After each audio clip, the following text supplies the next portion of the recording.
So, you have a Captain America script for me? Yes, sir, I do. And I got your email about needing this to set up the Avengers movie, so I thought we could call it Captain America: The First Avenger. Oh, using a movie title as an ad for another movie is tight. I thought you might like that. Hell, let's push it even further and call it Captain America: Please Go See the Avengers when it comes out in theaters. Oh, that might be pushing it a bit far, though. Or maybe we could call it Captain America: The Avengers is gonna be so good, you guys. Or maybe we could stick to Captain America: The First Avenger? Okay, fine, but how about this? Instead of having a post-credit scene, we have an actual commercial for the Avengers. That's pretty heavy-handed, but okay. Awesome. So what happens in the movie? Well, this guy Steve Rogers wants to fight in World War II, but he has a bunch of health problems and he's really small. How small are we talking? It's gonna look like we CGI'd the head of a full-grown man onto the body of a third grader. Oh, that sounds kind of disturbing, visually speaking. Yeah, not gonna lie, it's gonna be pretty unsettling to look at. Wow. Anyway, so he goes into this training camp to see if he's a good fit to be a super soldier. Okay. And this colonel decides to test the soldiers by throwing a fake grenade at them. Oh my god. And Steve Rogers jumps onto the grenade without any hesitation, so they're like, yeah, this is our guy. Oh, and they're gonna have to cure his depression before he becomes a super soldier? What? I mean, without hesitation, he tried to kill himself. No, it was like a bravery thing, not a I wanna die kind of thing. Oh, my bad. I thought he was like, oh, here's my way out. Anyway, so then we're gonna do the scientist thing from Iron Man 1. What scientist thing from Iron Man 1? Well, you know how in Iron Man 1, there's a kind-hearted scientist with a foreign accent who helps the hero get his powers and then dies immediately after? Yeah. Well, in this movie, we're gonna have a kind-hearted scientist with a foreign accent who helps the hero get his powers and then dies immediately after. Are people gonna mind that we're doing the exact same thing again? No, he's gonna have a different foreign accent. Oh, okay. Nobody's gonna notice then. Right. So then what happens? Well, then this bad guy steals the only thing of super soldier serum left. So Cap chases down his car through the streets of New York on foot, and then he dives into the water and pulls him out of a moving submarine, and he's just super powerful now. Oh, so that colonel must be super excited that the procedure worked. No, he's like, I have no use for you. He says no to a guy that chased down a car on foot and pulled a guy out of a moving submarine? That's what we're going with. Well, okay then. So then Steve becomes an entertainer for like 10 minutes of runtime. Why would we have that in the movie? Literally just to explain why he has a silly name and a costume. Oh, okay. And is there a villain in the film? Yes, sir, there is. And he has pretty much the same powers as Captain America, but evil. Oh, the bad guy has the same power set as the hero? I don't think we've done that in a Marvel movie yet. Really? Oh, wait, no, we have, repeatedly. Oh, should I switch it up then? Oh, hell no. Well, okay. So what's this guy's name? His name is Red Skull. Oh, that is a really good villain name. Yeah, it is, but most of the time people are gonna refer to him by his given name. What's his given name? It's Schmidt. Oh, that is substantially less cool. Yeah, so anyway, he's obsessed with this thing called the Tesseract. What's the Tesseract? It's like this glowing blue Avengers commercial that has the power of the gods. Wow. We're also gonna have a love story going on between Cap and this agent Peggy Carter. Oh, yeah? Yeah, she's gonna be the love of his life, so it could be like a recurring thing in his movies. Wow, so how long are they together? Not at all, actually. They kiss once. Oh, well, in movies, I guess a single kiss does basically mean you're in love. True, although Cap is gonna kiss someone else in the movie. Oh, really? Yeah, and Peggy's gonna get super mad and shoot a gun at him. Oh my god, and this is a love story for the ages? Yeah, it's gonna be real romantic. If you say so. I do. So you said this movie takes place during the Second World War. It's gonna be hard to have Cap appear in a modern-day Avengers movie. Actually, it's gonna be super easy, barely an inconvenience. Oh, really? Yeah, we're just gonna have him make, the most unnecessary sacrifice ever. What do you mean? Well, he's gonna be in a plane that has bombs in it, so he's gonna crash it into a frozen ocean. Right, seems unnecessary to be in the plane when it crashes. Yeah, but this way he turns into a capsicle, and at the end of the movie, we'll have him wake up in a modern-day commercial for the Avengers. I love it. Yeah, so, you could remove that actual commercial from the post-credit scene if you want. No, that stays. Fair enough. So wait, what happens to Red Skull? Oh, well, he's gonna touch the Tesseract, and something is gonna happen. Oh, what's gonna happen? Like a space beam, he's gonna disappear, I don't know. What are you talking about? Yeah, I figured I'd just do that and some future screenwriter can figure out a way to make it clever. Okay, man, we'll try to shoehorn in an explanation somewhere down the line. Awesome, thank you.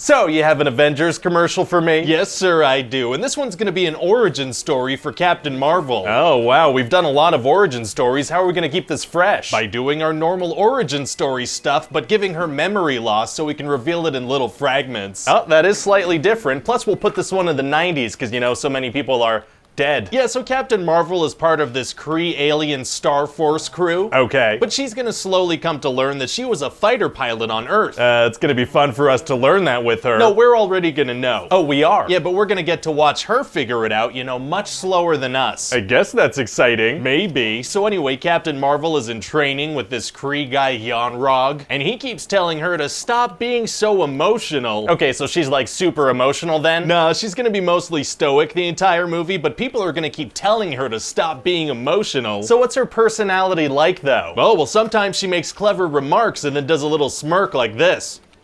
Oh, that should be enough personality, right? I hope so, because that's about it. So what actually happens in the movie? Oh, well, these Kree aliens are at war with these shape-shifting aliens called the Skrulls. Okay. And we're gonna meet this Skrull commander, Talos. And what's his deal? Oh, well, he's green and for some reason Australian. Oh, being inexplicably Australian is tight. Yeah, and he's like taking the form of the director of S.H.I.E.L.D. or something. So what happened to the old director? Unclear. Huh. Anyway, so Captain Marvel's gonna end up landing on Earth and the Skrulls are gonna chase her. Uh-oh. Then at the same time, she's trying to figure out her origin story, so her and Nick Fury go see Maria Rambeau, who might have a past with her. Oh, Nick Fury, that's fun. That's gonna cost us so much in de-aging. And Rambeau is like, yeah, we were best friends and pilots together, and it kinda sucks that you don't remember. Well, that does kinda suck. And then Talos shows up. Oh no, the Australian. Oh, don't worry, he's like, hey, we're good guys, so please do a 180 on this immediately, okay? And she does. And she does. Wow, and Rambeau must be freaking out to find out that aliens exist. She'll barely react to it. Huh. Yeah, she'll see a Skrull outside that's taking her form and playing with her daughter, and she'll be like, well, that's kind of weird, let's move on. Very considerate of her to not react so we could keep the story moving. Yeah, very considerate. Wow. So then Captain Marvel has to get ready to fight the Kree, so she has to change her costume colors. Why does she need to do that? So we can sell different versions of her toys. Oh, I love you so much. Yeah, and she has a little panel on her arm that lets her do that for some reason, so she lets Rambo's daughter pick the colors. Isn't the kid gonna have a hard time figuring out alien graphic design technology? Not even a little bit. Oh. And then we're gonna have these flashbacks from Captain Marvel's life where she's dealing with tough situations and mean guys. Oh, we are? Yeah, just this amazing montage where she gets knocked down, but she gets up again. You know, they're never gonna keep her down. Oh, does she drink a whiskey drink and then a vodka drink and then a lager drink and then a cider drink? What the hell are you talking about? Actually, this is making me think we should put a bunch of 90s music in this thing. Yeah, I guess we could, but let's not overdo it. No, let's overdo it. Oh, okay. Yeah, let's get real heavy-handed with it. Let's even play Just a Girl from No Doubt during the final fight scene. Oh, very unsubtle. Yeah, super on the nose. It's gonna be great. Anyway, so yeah, then she's gonna have to fight the Kree. Wow, is it gonna be difficult for her to take them on? Actually, it's gonna be super easy. Barely an inconvenience. Oh, really? Yeah, she just kind of taps into her full power and, you know, becomes the most powerful hero we've ever seen. What was her power set before that? Like photon blasts or something?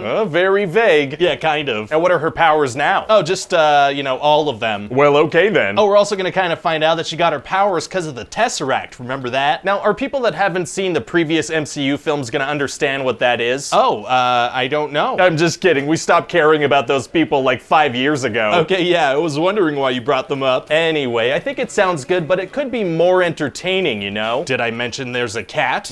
You didn't? Yeah, there's a cat named Goose. Okay. So, you know, there you go. That makes everything more entertaining. Well, I don't know that just having a cat show up automatically increases the entertainment factor. Sure it does. Check this out. Oh, it's a kitty cat! Yeah, see, everything's more entertaining now. Oh, wow, what a great day this turned out to be.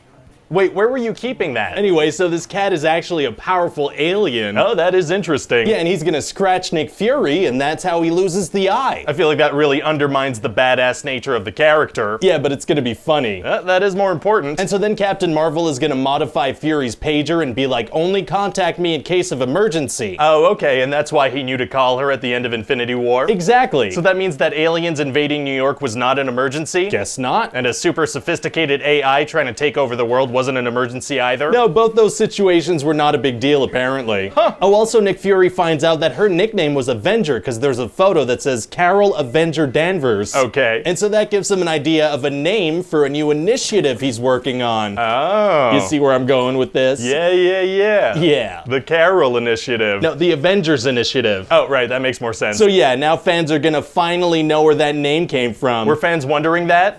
No. Well, okay then. And so yeah, that's about it. Well, it sounds like a lot of fun. I hope people don't get too mad. Why would people get mad? Because this character's a lady and the internet exists? It's just a superhero movie. I don't see how people could get upset about this.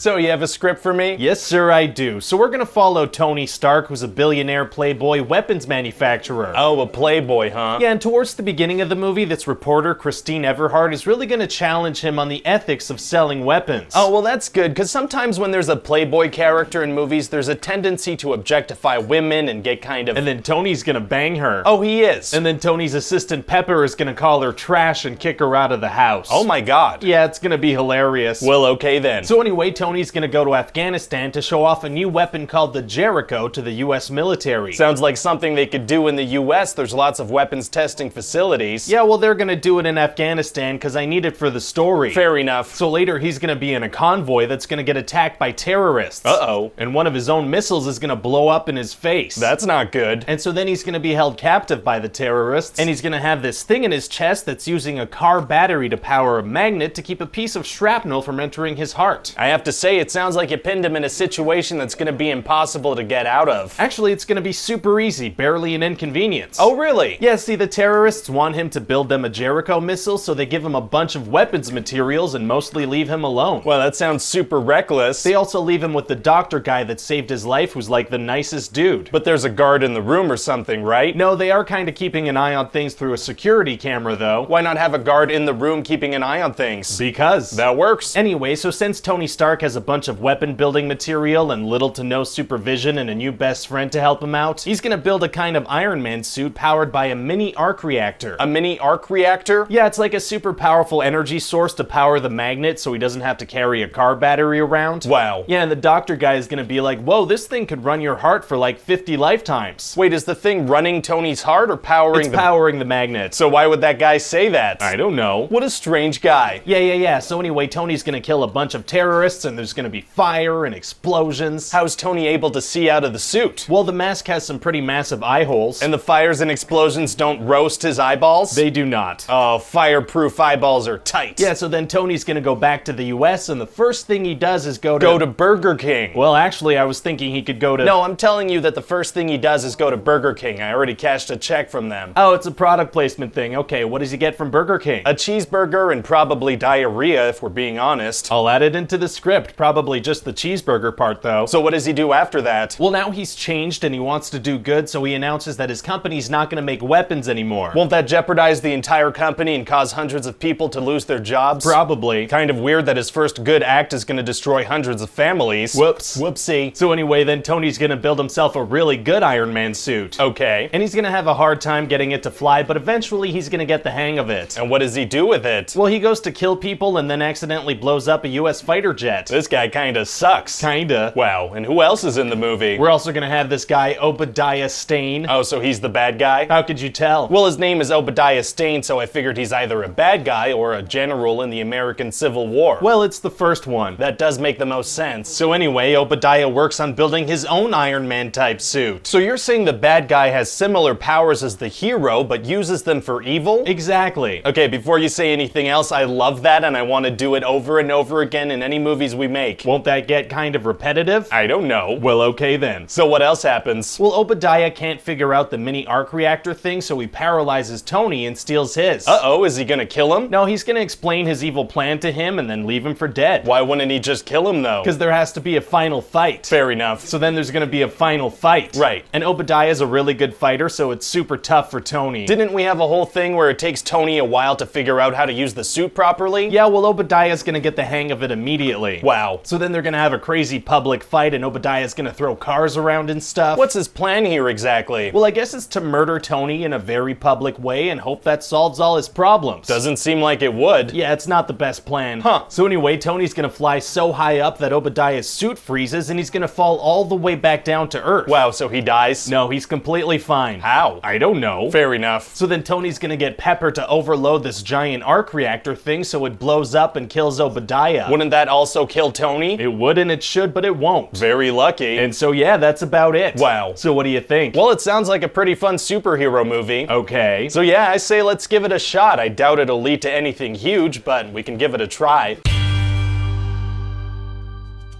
So you have an Iron Man sequel script for me? Yes, sir, I do. So you know how everyone loved the first Iron Man movie? I mean, yeah, that's why we're talking right now. That's a very good point. Anyway, I asked myself, how can we make people like this movie like 5 times more than that one? Oh yeah? What'd you come up with? Well, I figure we could take what should probably be like 5 separate Iron Man movies and cram them all into one. Are you worried it's gonna feel disjointed and all over the place? Well, to be honest, at first I was worried, but then I was like, I'm hungry, and I went to get a burrito and completely forgot about it. Whoops. Whoopsie. So what are all these storylines we're gonna be following? Well, there's one about the government wanting to get their hands on Tony's technology. There's another about Tony's competitor, Justin Hammer, trying to replicate his tech. There's a whole thing where Tony has daddy issues. There's a thing about him handing the company over to Pepper Potts, and also he's in love with her. Then there's a bad Russian guy that's trying to kill him, and then there's a whole thing about Tony slowly being killed by his own suit. That should definitely be more than one movie. Oh yeah, it's gonna be a real cram fest. And you said Tony's being killed by his suit? Yeah, he's being poisoned by the arc reactor thing in his chest. The arc reactor that's powering the magnet, keeping shrapnel out of his heart? Yeah, so he's gotta figure something out or he's gonna die. I mean, why doesn't he just swap that out for another non-toxic power source? He literally had that thing running on a car battery in the first movie. Well, the arc reactor also powers the suit, so I guess he wouldn't be Iron Man without it. Oh, so the arc reactor has to be inside his chest cavity for the suit to work? Well, no, because Rhodey is able to put on a suit later and he doesn't have an arc reactor in his chest cavity. So it seems like Tony has a pretty easy solution here. Yeah, well, eventually he is gonna solve it. Oh, how does he do that? By synthesizing a new element. What? Yeah, it turns out his dad had discovered a new element, and so he hid the plans for it in a diorama so that his son could decipher it in the future. Seems overly complicated. Oh yeah, it's super complicated and way over the top. But he ends up figuring it out? Yeah, but when he discovers the plans, Jarvis is like, bad news, Tony, this element is impossible to synthesize. Oh, so what does Tony do? He immediately does it. But how? By being smart and doing it. Why even mention that it's impossible to do if we're just gonna have him do it immediately? Because it's dramatic. If you say so. I do. So anyway, there's also this bad guy named Whiplash. Oh, what's his deal? Well, Tony's dad completely ruined his dad's life, so he wants to kill Tony. Okay. So he builds an arc reactor of his own and makes these crazy whip things. Is he not able to make anything better than whips? Oh no, he definitely is, but his villain name is Whiplash. Oh, so he has to make whips at least once in the movie. Exactly. Very smart. Anyway, so he goes to this race in Monaco and just starts chopping up cars with his whips. What's his plan here? To kill Tony. How's he supposed to do that by chopping up race cars? Well, at the last minute before the race, Tony actually got into one of the cars. Oh, how did Whiplash know he was gonna do that? He didn't. It was completely spur of the moment. So what was his plan to kill Tony if he hadn't gotten into a car randomly? I don't know. Fair enough. Anyway, so then Happy Hogan is gonna have to rush to bring Tony his suit. Oh, that's exciting. Yeah, so he's gonna have to drive against traffic on the racetrack, but before he leaves, he's like, come on, Pepper, come sit in the back seat. Why would he bring her on that insanely dangerous mission? So she can be there. But anyway, so then they're gonna ram into Whiplash with their car. But I'm guessing his armor blocks the damage? Oh, he doesn't have armor. What? Yeah, no, he's like practically bare-chested. Well, then why didn't any security guards shoot him or something? I don't know, I guess they were busy with other stuff. Huh, busy day at the racetrack. Anyway, so then Happy's gonna ram his car into Whiplash like 4 times. So Whiplash dies? No, because when cars ram into people, it doesn't do any damage to the human body. Oh, learning new stuff about cars is tight. I'm gonna go play in traffic right after this meeting. Well, I can't recommend that enough. That's gonna be awesome. Oh yeah, it is. So anyway, Justin Hammer is gonna hire Whiplash to make some tech, but he's gonna end up making a bunch of drones in an Iron Man suit of his own. Oh, so there's gonna be a final battle where Tony fights someone who also has a suit? That's right. Didn't we do that in the last movie? Yeah. Well, people did like that movie, so I guess it makes sense to do it again. My thoughts exactly. So how does Tony bring him down? Well, Whiplash opens his helmet mid-fight for no reason, so Tony and Rhodey are able to blast him and do some serious damage. Wow, super nice of him to expose a huge weak spot in the middle of a fight to the death. Yeah, it's definitely helpful of him to do that. Now, I don't quite understand what Whiplash's personality's supposed to be. Well, he's Russian, and also he has a bird. That's it? Pretty much. I love it. Great. Also, I hate to do this, but we kind of have to hype up the Avengers in this movie. Is there something you can shoehorn in there? Are you asking me to shove another story thread into this movie? Yeah, I guess I am. Well, hell yeah, I can. Super easy, barely an inconvenience. Oh, really? Yeah, I'll toss Black Widow in there. What's she gonna do? She's gonna be there. That is great. I can also have Nick Fury show up. Maybe they're assessing if Tony's good for the Avengers. Well, let's not get too ahead of ourselves here. Oh, well, at the end, I'll have him be like, you know what? We don't want you on the team, but you could be a consultant. Oh, wow, so there's not gonna be any payoff to the story thread in this movie. I love it. Oh, yeah, it's gonna be a huge tease that's only gonna pay off in a couple of years. I love the sound of that. We should do something like that in every movie. movie. Sounds good to me. Great. So you're cool with the script? Yeah, it sounds great. I'm sure everyone's gonna be really pumped to come back for the sequel. Oh yeah, why wouldn't they be?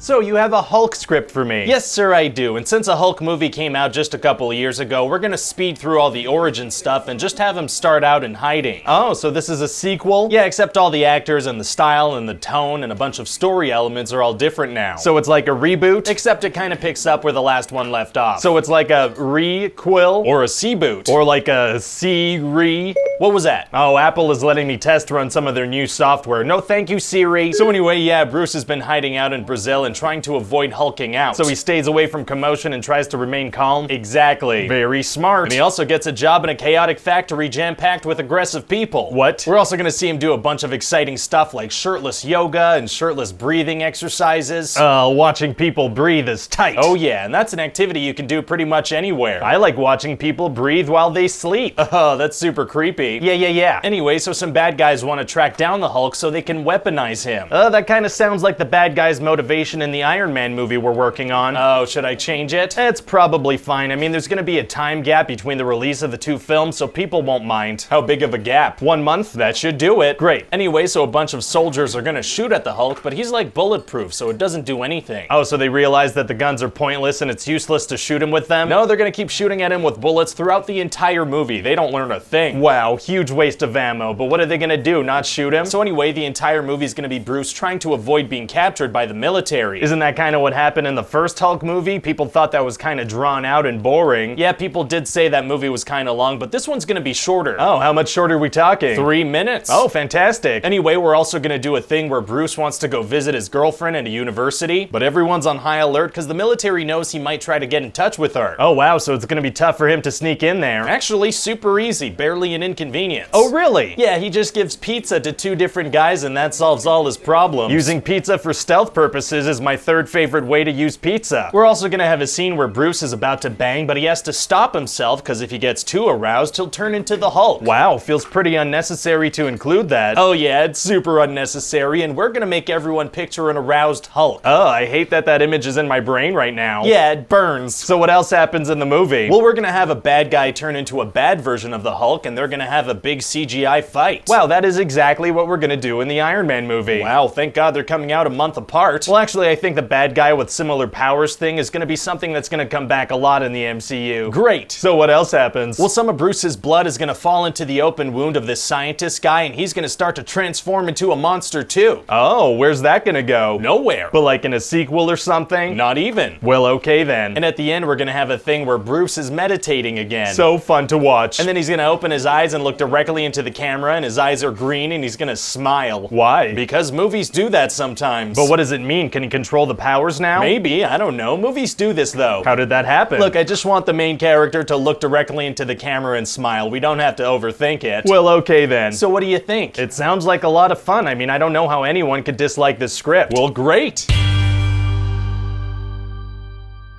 So, you have a Thor script for me? Yes, sir, I do. That sounds like it's gonna be fun. Yeah, it's gonna be fine. Oh? Yeah, like it's gonna be alright. Well, okay, I guess that'll have to do. Great. So the movie follows Thor, who's supposed to become the next king of Asgard. Oh, Asgards are tight. They make it a lot less painful when you fall on your butt. That's not at all what I meant, though. Whoops. Whoopsie. So what kind of Asgard are you talking about? It's like a giant church organ where gods live and it has a rainbow shooting out of it. Wow, I can't wait for our team to generate that. So what's the movie actually about? Well, everything kind of stems from the fact that Thor's dad, Odin, is a horrible father. How's that? Well, when his sons are young, he's like, you're both great and destined to be kings, but only one of you can be king, so good luck with that. Oh, pretty much guaranteeing that one of them's gonna become a villain. Yeah, and Thor's brother Loki is actually a frost giant, and Odin adopted him when he was a baby, but never told him about it. What are frost giants? They're these giant blue creatures that have ice powers and stuff. So Loki is blue and giant, but he never realized he was adopted? No, he's pale and tiny, but he does turn kind of blue when he gets mad sometimes. Oh, he's like a crappy discount version of the Hulk. Yeah. So what happens in the movie? Well, Thor decides to attack the frost giants. So his dad gets mad and takes away his powers and casts him out to Earth. Okay. And he puts a spell on his magical hammer and says that only somebody that's worthy can wield it. Oh, so he's gonna try to find another Asgardian that's worthy? Nah, he's gonna toss it down to Earth too. What? Yeah, he's like, things will work themselves out, I guess. This guy is pretty awful. Yeah, I'm just using him to drive the plot forward so he does some pretty nonsensical stuff. So what happens with Thor on Earth? Well, he meets this scientist, Jane Foster, and she thinks he might be a crazy person. Oh yeah? Yeah, but anyway, they're gonna fall madly in love in just a couple of days. Why? Well, they have a lot in common. They're both single and attractive. Oh, that's the basis of any strong relationship. Yeah, so at the end of the movie, Thor's gonna get his powers back, so Jane's gonna see that he's not crazy. He's actually a god. Wow, how does she react when she finds out? Well, how would you react if you just found out that gods exist? Well, we're talking about a complete reshaping of the world's religious beliefs, so I guess I'd be like, oh my god. Yeah, about the same level of enthusiasm as if you just found out that Pizza Hut's having a 2-for-1 deal. Yeah, exactly. Yeah, so that's pretty much how Jane reacts. Very appropriate reaction. Yeah, I thought so. Oh, just by the way, one of our tripods has a broken leg, so I hope it's cool if like half the shots in the movie are kind of tilted sideways. You really can't just get a new tripod? Well, we're just starting out with this cinematic universe. We can't be wasting money on stuff like that. Alright, well I guess we'll just really lean into the Dutch angles and hope that people's necks don't hurt by the end of the movie. Fantastic. So anyway, while Thor is on Earth, Loki is hatching an elaborate plan to win his father's approval. Oh, how does he plan on doing that? By killing the Frost Giants. Wasn't trying to fight the Frost Giants the whole reason that Odin kicked Thor out? That's right. So why does Loki think that would work? I don't know. Fair enough, but does it work though? Obviously not, because he didn't want that. Right, that makes sense. Yeah. Anything else I should know about the movie? Oh, Hawkeye is gonna be there. Oh yeah, what's he gonna do? I just told you. He's gonna be there? Yes. Is he gonna shoot an arrow? No. Well, okay then. Anyway, so at the end of the movie, Thor's gonna save the day by destroying the Rainbow Bridge. Actually, we're gonna need Thor back on Earth for the Avengers next year. What are you saying? It's just that if the climax of this movie is him destroying his only way back to Earth, it's gonna be hard to explain how he gets back. Actually, it's gonna be super easy, barely an inconvenience. Oh really? Yeah, in the Avengers, we could just be like, he came back with dark magic or something. That's pretty vague. Yeah, super vague. Also, it kind of undercuts the whole ending of this movie. Oh yeah, I guess it kind of does. Oh, well, how about we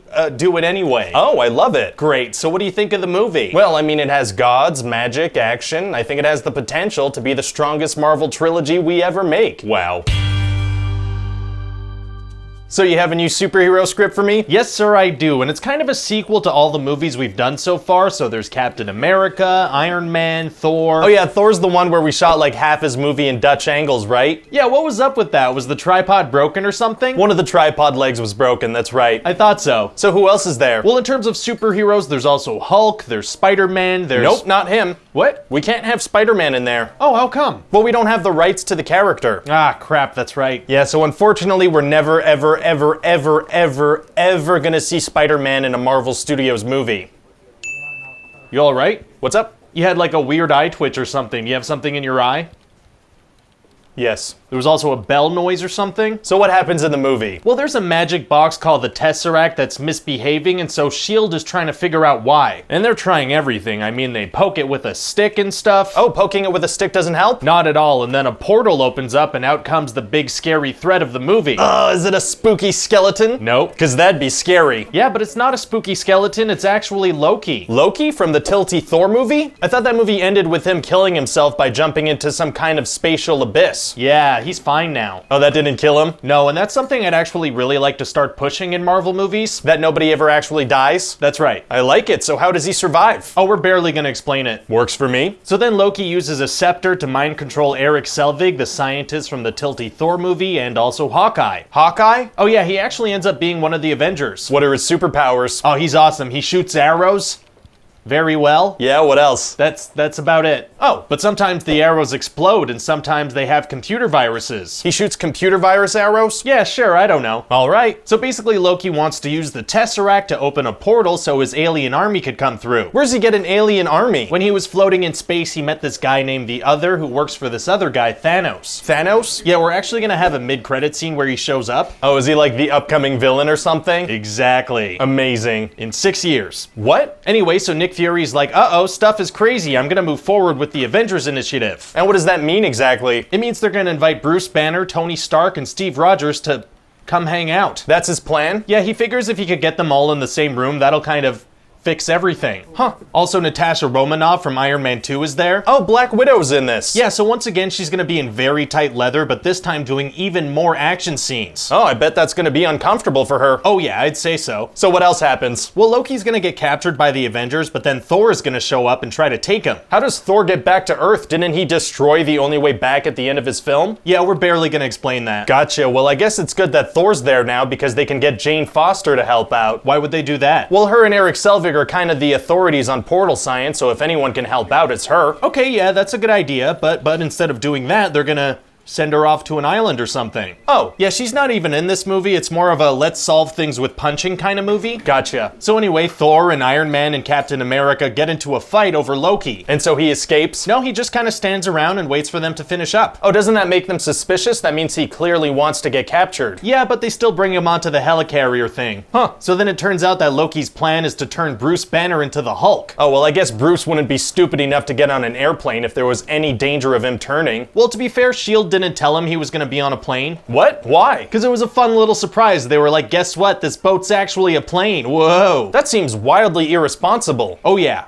And then Loki kills this agent Phil Coulson. Oh, but you said people don't actually die. Yeah, no, I was thinking he could come back for like a spin-off TV show or something. I love it. So now that Agent Coulson is dead, they have something to avenge, and so they become The Avengers. That's right. The awesome thing about that is that that's the title of the movie. And so then a generic alien army come through the portal and the Avengers punch them for 30 minutes. Punching is tight. Yeah, and then S.H.I.E.L.D. is like, let's nuke the city. What? They immediately resort to nukes, I don't know. Seems drastic. Oh yeah, so then Tony takes the nuke into space and blows up the mothership, which he knew was there for some reason. Amazing. And so then all the aliens die all at once. Why? Well, the ship blew up. Why does that affect them? Because. Okay. And so, yeah. But the portal is still open, right? Is that gonna be hard to close down? No, actually super easy, barely an inconvenience. What do you mean? Yeah, well, when Eric Selvig was like totally brainwashed, he built in a failsafe so they just have to poke it with Loki's scepter. How did he manage to do that if he was totally brainwashed? Oh, we're not gonna explain that. So what do you think? Well, it sounds really cool. Yeah. But I think that this many superheroes is kind of crazy. Yeah, I guess, kind of. So in future Marvel movies, let's maybe not go so nuts on the characters. Absolutely, we'll tone it down a notch. So you have a Thor sequel script for me. Yes, sir, I do. And you know how the first movie started with Odin narrating over a flashback of a big war between Asgardians and an evil race over some magical artifact? Oh, so you're gonna mix that up a bit, start it differently? No, I'm gonna do that again. Oh, you are? Except this time, instead of frost giants, it's dark elves, and the magical thing is called the Ether. Well, I guess that's slightly different from the first movie. Oh yeah, slightly different from the first movie's the name of the game here. Nice. Yeah, like we're gonna do that thing again where a major plot point involves Thor going against his dad's wishes to take on an enemy. But it's not the same enemy, so it's slightly different. Exactly. Amazing. So anyway, we're gonna meet up with Thor, and he's gonna be all sad and mopey. Oh, that's interesting. It's like, hey, what if Thor was less fun as a character? Right, so yeah, he's all bummed out because he misses Jane. But wait, wasn't he just on Earth for the Avengers movie? Yeah. If she's all he can think about, you'd think he would have reached out to her or something. Yeah, he was just so busy, you know, there was no time. He went out for shawarma. Yeah, just super busy. And didn't they only spend like a couple of days together several years ago? Yeah, but the bond they created is strong and eternal. What if Natalie Portman doesn't come back for another movie in the future? Well, we'll just have them break up, it's no big deal. Great. Yeah. So how does she get involved in this movie? Well, we're gonna have her happen to be the one human on Earth to stumble upon a portal, which then happens to bring her right next to the Ether, which happens to take over her body, which then makes her integral to the plot. Wow, that is a real stretch. Yeah, well the thing is I hear stretching is actually really good for you. That's a good point. Stretching is tight, especially when your muscles are feeling tight. Anyway, so because she kind of activated the Ether, this dark elf Malekith wakes up from hypersleep. Oh, what's his deal? Well, there's this convergence thing happening where all the 9 realms align, so he wants to use the Ether to plunge them all into darkness. Why? Because he's evil. Why is he evil? He's not very nice. How come though? He's the bad guy. Oh, that's as deep as this goes, isn't it? Yeah, he's a big meanie, just a real bully. So who else is in the movie? Oh, well, Darcy the intern's gonna be in the movie again, and now she has an intern too. Why? Because he's like a sidekick. Isn't she already a sidekick? Yeah, so adding another one's like an extra layer of comedy. Is it? Maybe, I don't know how these things work. Fair enough. Anyway, so then the whole story's helped along by the fact that Heimdall is horrible at his job. What do you mean? Well, his whole thing is that he sees everything and he's supposed to guard the Bifrost Bridge. Right. But he can't see Jane, so Thor has to go get her. Oh. And then he doesn't notice an obvious enemy sneaking past him. Damn. And he doesn't realize there's a giant invasion until it's too late. Wow, yeah, they should probably find someone else to do his job. Yeah, well, to be fair, it seems like everyone on Asgard is pretty incompetent. How so? Well, for one thing, they put prisoners in cells in their full armor without checking them at all. Right. So yeah, that's gonna lead to this giant attack/prison break scene. well, the bad guys got lucky that everybody on Asgard sucks. Oh yeah, real lucky. So what happens during the scene? Well, Thor's mom is gonna take care of protecting Jane, right? Okay. And she's gonna trick Malekith by creating an illusion that Jane was there, but she really wasn't. Very sneaky. So then she's gonna get killed. Why didn't she create an illusion of herself too? Well, I want her to die so it brings Thor and Loki together. right, but she could have easily not died. Yeah, but I want her to. Well, okay then. So then later, Thor and Loki and Jane are gonna go to the Dark World. Okay. And Malekith is gonna get the ether and Loki's gonna get killed. But not really. Of course not, people love Loki. Okay, great. And Jane's gonna be like, man, I wish I had never found the ether. yeah, this is kind of all her fault. Yeah, but Thor's like, you know, if you hadn't found it, then Malekith would have just found it sooner. But didn't Malekith only wake up because she found it? Right. So what the hell is Thor talking about? I don't know. Fair enough. So then Thor and Jane get trapped in the Dark World. Oh man, is it gonna be hard for them to get out of there? Actually, it's gonna be super easy, barely an inconvenience. Oh really? Yeah, they're immediately gonna stumble onto a spot that has a direct portal to Earth. Jane even has cell phone reception and finds her car keys. Wow, that is extremely convenient. So then there's gonna be a huge battle on Earth involving portals and stuff. And what happens if Thor loses? Well, it's the end of reality as we know it. so I imagine the Avengers are gonna come help since the fight's happening on Earth? No. But they all got together to stop an invasion in the first Avengers movie. They're not gonna try to stop the end of reality? It's just not important enough to justify getting the whole team together. In the next Avengers movie, they're gonna get together to fight a snarky robot. Yeah, see, that sounds important. Thor's gonna handle this one alone. If you say so. So then Malekith is gonna get crushed like a cartoon character, and that's about it. Hilarious. So what do you think? Well, people seem to like the first movie, and this is pretty much a rehash of that, so I think we're good. Awesome. I mean, as long as the actors like it, that's all that really matters.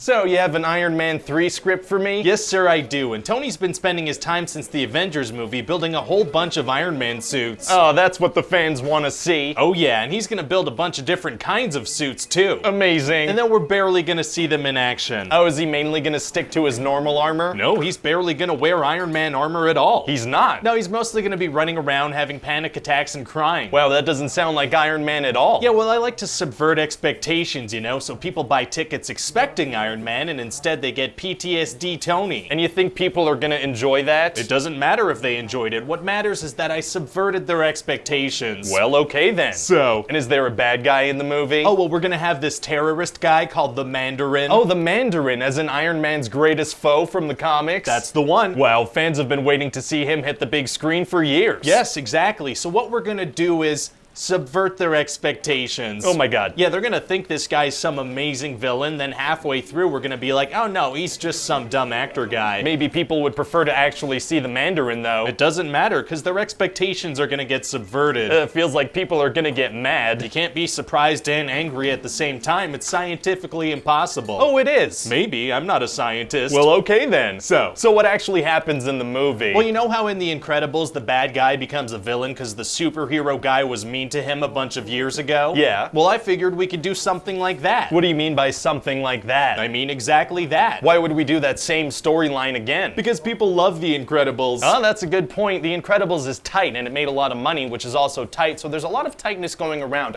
I enjoy that. Exactly. So who's this bad guy and how is Tony mean to him? His name is Aldrich Killian, and Tony told him he was gonna meet him on a roof in 20 minutes, and then he didn't show up. And that was enough to turn him into a villain? Oh yeah, plus he said he thought about killing himself when Tony didn't show up. Oh my god. And Tony had a one-night stand with this girl Maya that same night, and then she also turned evil. People were really taking stuff personally that night, huh? Oh yeah, really sensitive people. Wow. Anyway, so Killian and Maya put together this program called Extremis. And this thing basically lets people people regrow limbs and heat up and heal and shoot fire and stuff. Okay. But also sometimes they explode, so it's bad. Yeesh, so what's their plan here? Well, Killian wants to kill the president. Why? Because Killian's a bad guy, and killing the president is a thing that bad guys do in movies sometimes. Gotcha, and what else happens? Well, out of nowhere, Tony goes on TV and invites international terrorists to his house. Oh wow, so I bet he goes home and prepares for battle? No, he goes home and doesn't do anything at all. What? Yeah, and then his place gets attacked by helicopters and he's all surprised. But he told them to come. Yeah, so he has a hard time fighting them because the only suit he has available is a prototype that's not even combat ready. What is going on right now? The action is gonna look cool, so I'm hoping people don't realize how ridiculous the setup for it is. Oh, it's gonna look cool. Okay, carry on. Yeah, so anyway, at the end of the movie, there's gonna be this big fight between Tony and Killian. Oh man, it's gonna be hard for Tony to protect himself against a guy who can breathe fire. Actually, it's gonna be super easy, barely an inconvenience. Oh really? Yeah, Killian can breathe fire, but he doesn't use that in the fight at all. Why not? I don't know. Fair enough. Also, Tony's gonna have like 30 remote-controlled Iron Man suits fighting by his side. He has 30 remote-controlled suits? Yeah. So why would he even go there physically? Because it's the big final fight, so he has to be there. Seems pretty reckless. Yeah, and we're also gonna have Pepper fall off a crane. Oh, so she's gonna die? No, luckily Killian gave her superpowers for some reason, so not only does she not die, but she comes back and kills him. That is lucky. Yeah, so anyway, then Tony blows up all his suits because he's like, we're not gonna need those again. Well, I mean, in the next Avengers movie, he is gonna need them. Yeah, after the movie's over, we're gonna pretend like none of this happened, so it's cool. Hey, where were the Avengers in this movie? How come they didn't help with anything? Yeah, I know, right? But why didn't they? That's what I want to know. Like, hey, could have used some help here, guys. So is there a good reason, or? There better be, if you ask me. Okay, never mind. Great, so what do you think of the movie? Do you think it's gonna do well? Is it gonna have Iron Man on the poster? Yeah. It'll do fine.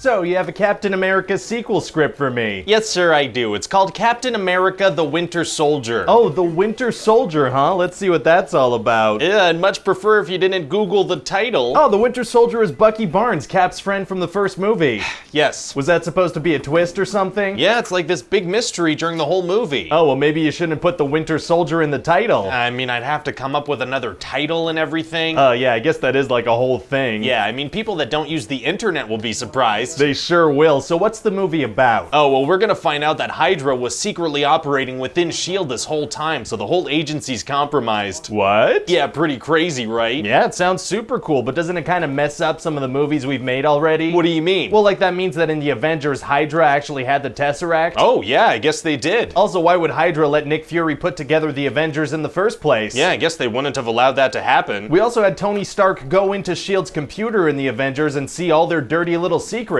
Yeah, I guess you would have noticed the giant evil organization lurking within. Probably. But it's gonna be a cool movie, though. Oh, it is? Okay, then. Yeah, so anyway, Hydra wants to launch these 3 helicarriers, and these things will kill people by the millions. Okay. And Nick Fury starts to figure out that something fishy is going on, so Hydra tries to assassinate him. Uh-oh. Yeah, well, luckily everybody has horrible aim, so he does pretty well for himself. Oh, good. But then the Winter Soldier shows up. Oh, Bucky shows up? Well, yeah, but we don't know that it's Bucky yet. Yes, we do. And he shoots an explosive thing at Fury's car. Why didn't they start with that? They wanted to play with the little guns first, I guess? I don't know. Fair enough. Anyway, then it turns out that Nick Fury dug a hole in the ground and escaped through there. Oh, holes are tight. Ugh. That didn't sound good at all, did it? Not at all, sir. My bad. So anyway, I guess Bucky chases him down the hole? No, that's where the scene's gonna end. But isn't Nick Fury all banged up? He can't have gotten far in a little tunnel. The scene's over. I don't know what to tell you. Well, okay then. Anyway, so then Nick Fury's gonna go to Cap's apartment and be like, hey buddy, S.H.I.E.L.D. is compromised. Oh. And then he's gonna get shot and he's gonna die. For real? Of course not. Yeah, I didn't think so. So then Hydra is suspicious of Cap and they try to take him out when he's leaving S.H.I.E.L.D. headquarters. Oh, so they're gonna shoot him or something? No, they're gonna send some guys to try to take him down in hand-to-hand combat. Seems like a pretty dumb strategy. Yeah, like this is Captain America. Obviously don't try that. Does it work though? Of course not. Right, obviously. Yeah, Cap is gonna jump out of an elevator and escape on a motorcycle. Very exciting. But then an attack plane thing is gonna get in his way. Oh man, is it gonna be hard for him to take down an attack plane thing? No, it's gonna be super easy, barely an inconvenience. Oh really? Yeah, we're gonna do this cool thing where physics stop mattering. We are? Yeah, he's gonna jump from his motorcycle to the plane thing. Then he's gonna basically play pinball with his shield, which by the way is a boomerang now. Wow. And later he's gonna meet up with Black Widow and she's just gonna keep asking him about his love life the whole movie. She's a girl. Yeah, and they're gonna find out that Zola kept his consciousness alive in a computer system from the 70s. Zola is in one of the bad guys from the first Captain America? America movie? Yeah. Wow, nobody really ever dies in Marvel movies, huh? Yeah, do you think that's gonna be less and less surprising every time we do it? I mean, as long as we don't get too crazy with it, like let's not bring back Red Skull one day or something. Yeah, that would definitely be overdoing it. Oh yeah, that'd be weird. Anyway, then stuff is getting really bad, so they need to find someone they can trust to help them out. Oh, so who do they go to? Well, obviously they get in touch with the Avengers. No. What? This movie doesn't have the budget for Avengers. You're already pushing it with Black Widow. But we've established that they all exist in the same universe and they trust each other. I don't know what to tell you, man. Man, it feels like it's gonna be hard to make solo movies now that the Avengers came out. Yeah, I mean, why do you think we're heading to space with the Guardians of the Galaxy this year? Alright, I guess I'll throw in a scene where Captain America meets like a friendly guy while he's jogging or something. And that guy'll turn out to be kind of a superhero? I mean, I guess. Could be Falcon from the comics. That works for me. Well, alright then. In their time of need, they turn to a guy that Captain America met once while he was jogging. Fantastic. And then later we're gonna have Black Widow infiltrate a meeting with the head of Hydra using a high-tech face mask. That sounds familiar. It's from Mission Impossible. Mission Impossible, that's it. And then Cap and Bucky are gonna fight in an exploding helicarrier and Cap's gonna fall out of it into the water. Uh-oh. Yeah, but then Bucky's gonna end up saving Cap from drowning. It's gonna be nuts. Oh, that's gonna be so cool to watch. Yeah, we're not gonna show that actually. Oh. So what do you think of the movie? It sounds pretty good, I like it. Yeah, you don't think destroying S.H.I.E.L.D. is gonna impact anything moving forward? I can't think of a single way that it could. So, you have a script for me? Yes, sir, I do. It's a movie about the Guardians of the Galaxy. Who the hell are the Guardians of the Galaxy? Well, they're Marvel characters that we own. They are? Wow, that doesn't even ring a bell. Yeah, most people don't even know who they are. So why would we make a movie about them? Because at this point, we can make a movie about literally anything and people will pay us money to see it. That's a very good point. Yeah, and we're gonna make this one super funny so people are really gonna enjoy it. Enjoying funny things is tight. So how does the movie start? Well, the main guy, Peter Quill's mom, is gonna die and then he's gonna get abducted by aliens before he even has time to mourn her death. Oh, that's hilarious. What? Super funny stuff. I love it. I actually haven't got to the funny stuff yet. Okay, good. I didn't get the joke at all, but I didn't want to look stupid. So anyway, we're gonna jump forward 26 years and now Peter Quill calls himself Star-Lord. Okay. And he's gonna steal this powerful orb thing so people are gonna try to hunt him down. Who's gonna hunt him? Well, there's this character, Gamora, and she's known as the deadliest woman in the galaxy. Oh, so she's gonna win all the fights she's in? No, she's gonna lose most of them. Oh. Yeah, and she has to be saved several times. Anything else I should know about her? Well, she's the daughter of the big bad guy Thanos, and she works for this movie's bad guy Ronan, and her sister Nebula is hunting her down. And she's supposed to get this orb thing, but she was planning on betraying Ronan. Wow, it almost sounds like she should be the main character. Yeah, I know, right? Why isn't she the main character? Because. Fair enough. There's also this character named Rocket Raccoon. What does he do? Well, he has this awesome scene where he's gonna save his friend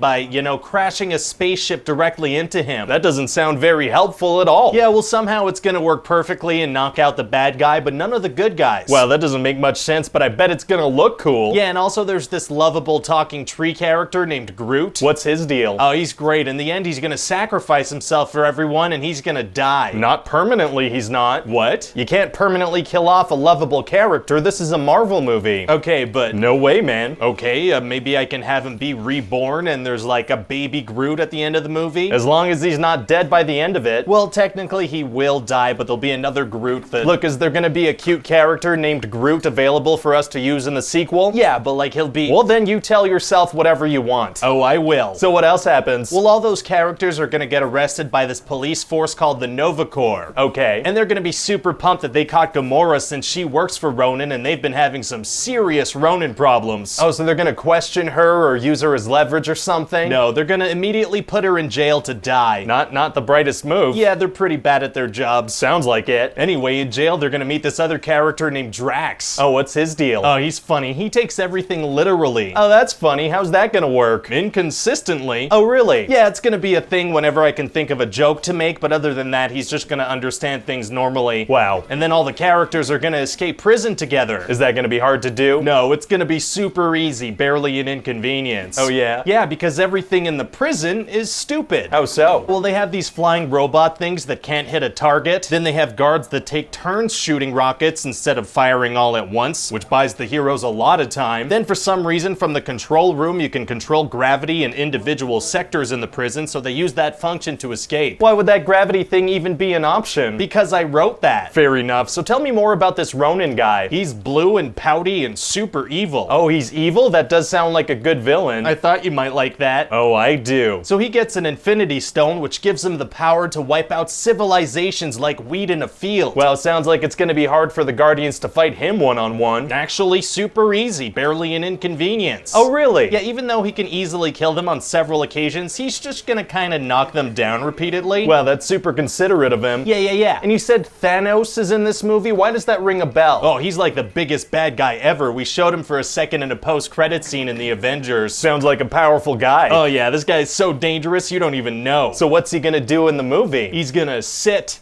in a chair. Oh. Yeah, and make some vague threats. Is he gonna get out of the chair, though? Oh, you bet he's gonna get out of the chair. He's gonna do some real damage. Amazing. In 2018. What? Anyway, so at the end of the movie, Peter's gonna save the day by grabbing the Infinity Stone in his hand and then holding hands with his friends and then blowing up Ronan. How did they know to do that? I don't know. Well, how is Star-Lord able to hold an Infinity Stone without dying? Well, he's gonna tell Ronan, you said it yourself. We're the Guardians of the Galaxy. That doesn't explain it at all, though. No, I guess not. So how did he survive that? Well, it's something to do with his father, but we're gonna explain that in the sequel. The primary threat of this movie is solved by something we're not gonna fully explain till the next movie? Exactly, yeah. That's super evil of you, I love it. Thank you. So about this Groot character, I guess I'll have to track down a voice actor for him? Yeah, I wouldn't put too much effort into that. All he says is literally, I am Groot. So what are you saying? Well, I mean, it'd be pretty pointless to hire a big name actor just to say 3 words over and over again. Yeah, I guess that would be a big waste of money. So, you have a Guardians of the Galaxy sequel script for me. Yes, sir, I do. So we're gonna start this one off with the Guardians fighting a giant space monster while Baby Groot stars in a Baby Groot toy commercial. I love it when movie scenes are also commercials. I know you do. So why are they fighting a space monster? Well, these gold people called the Sovereign hired them to protect some batteries, and they said they couldn't risk losing any of their own people. Okay. But then Rocket steals some of the batteries, so they chase the Guardians with their fleet of remote-controlled spaceships. They have a fleet of remotely controlled spaceships? Yeah, pretty cool, right? Why didn't they use those to fight the space monster? What do you mean? Well, if their battle technology specifically designed to not put them in danger, why did they hire the Guardians in the first place? Because. That works. Anyway, then this dude Stakar tells Yondu that his funeral is gonna suck. Oh, so Yondu is gonna die? Oh, is it that predictable? Having a character tell another one about his funeral makes me feel like we're gonna see his funeral. We're gonna see his funeral. Well, at least he's not one of the most well-liked characters. Actually, by the end of the movie, people are gonna like him a lot. He's gonna have this thing where he says that he's Mary Poppins and stuff. Oh, Mary Poppins is tight. Oh, that sounded kind of weird. Yeah, as soon as I said that, it sounded weird. Ugh. So we're actually gonna kill off a well-liked character. That's kind of a first for us. Yeah, and it's really gonna come as a surprise because all the main characters in this movie are pretty much invincible. Oh, they are? Yeah, they're gonna survive so many things that nothing's gonna feel like a threat anymore. What kind of stuff are we talking here? Oh, just stuff like crashing their ships, smashing head first into rocks, getting crazy beams of whatever go through them, violently hitting trees, getting struck by monster tentacles, being swallowed, traveling through space at dangerous speeds, being literally next to an explosion, getting their ships shot thousands of times. That's a lot of stuff. Oh yeah, it's gonna feel like a cartoon. People like cartoons. Anyway, in this movie, we're gonna have Peter meet his dad, and he's a celestial being named Exposition. His name is Exposition? Oh, no, sorry, it's Ego. I got confused because 90% of his lines are exposition. Wow. Yeah, so he brings them to his planet, which he is, and then he shows them a PowerPoint presentation explaining that he banged Peter's mom. That's kind of weird. Super weird, and so most of the Guardians are gonna hang out on Ego for a good chunk of the movie. What are they gonna do there? Not much. Huh. But there is this character, Mantis, who's like Ego's servant, and she's like, I have to tell you guys something about Ego, and it's really bad. Oh, that's exciting. Yeah, but then she's not gonna tell them for like 30 minutes of screen time. Wow, really stretching this out, aren't you? I am. So what else happens in the movie? Well, I also split up the Guardians so I could stretch it out even more. Smart. So Rocket and Groot and Yondu are being held prisoners by the Ravagers, and then Yondu is gonna murder them all with his arrow. The people that were his allies like 2 days prior? Right. Oh, that's so dark. No, there's gonna be cool music playing and it's gonna be slow-mo. Oh, that's so cool. Yeah, it's gonna be a really fun time. Amazing. Yeah, taking lives while music plays is gonna be a really big part of this film. Death is great. Hail Satan. What? So how does the movie end? Well, Ego is gonna show Peter another PowerPoint presentation about how he banged a bunch of aliens. Kind of inappropriate. Yeah, and then Mantis is gonna reveal that he's been killing all his children because they didn't hold the celestial gene. So she's kind of complicit in that because clearly she knew it was wrong to be killing kids. Yeah, for sure, but I think people are gonna like her anyway. It's gonna be tough to get people people to like a character that's complicit in wide-scale child murders? Actually, super easy, barely an inconvenience. What do you mean? Well, she's gonna act super innocent and adorable. Oh, cute. Yeah, she's even gonna join the Guardians at the end of the film. That is so sweet. I don't even care about those dead kids anymore. Nobody will. Wow. So anyway, Ego needs Peter's celestial genes to move his plan of expansion across the universe forward. And Peter is into it, but then Ego admits that he killed Peter's mom. Why does he do that? Well, because I needed Peter to find out somehow, and so having Ego just say it unprompted felt like an easy way to do that. Fair enough. So then Peter is devastated and he wants to kill Ego. Yeah, I get it. I mean, finding out that his dad killed his mom, that's gonna be a dark moment. You'd think so, but then Ego's gonna turn into David Hasselhoff. Oh, undercutting emotional scenes with silliness is our bread and butter. Yeah, feeling emotions sucks. Also, I like that finding out a key fact about his mom's death is what drives the climax. Yeah, I think it might be a first for Marvel, if I'm not mistaken. Yeah, I think it is. I mean, other than Iron Man and Captain America Civil War. Maybe because it's so recent, people won't notice. Maybe. So anyway, then everyone's gonna join together and defeat Ego. Wow, how did they manage that? They destroy his brain. Okay, but the fight takes place on a planet that is him. Yeah, he shouldn't really be able to lose. Doesn't sound like he should. But it's not like anyone's gonna really look into the science of this, you know? It's just for fun. Right, it's a movie with superpowers and talking raccoons. You'd have to be a real killjoy to check if the science works.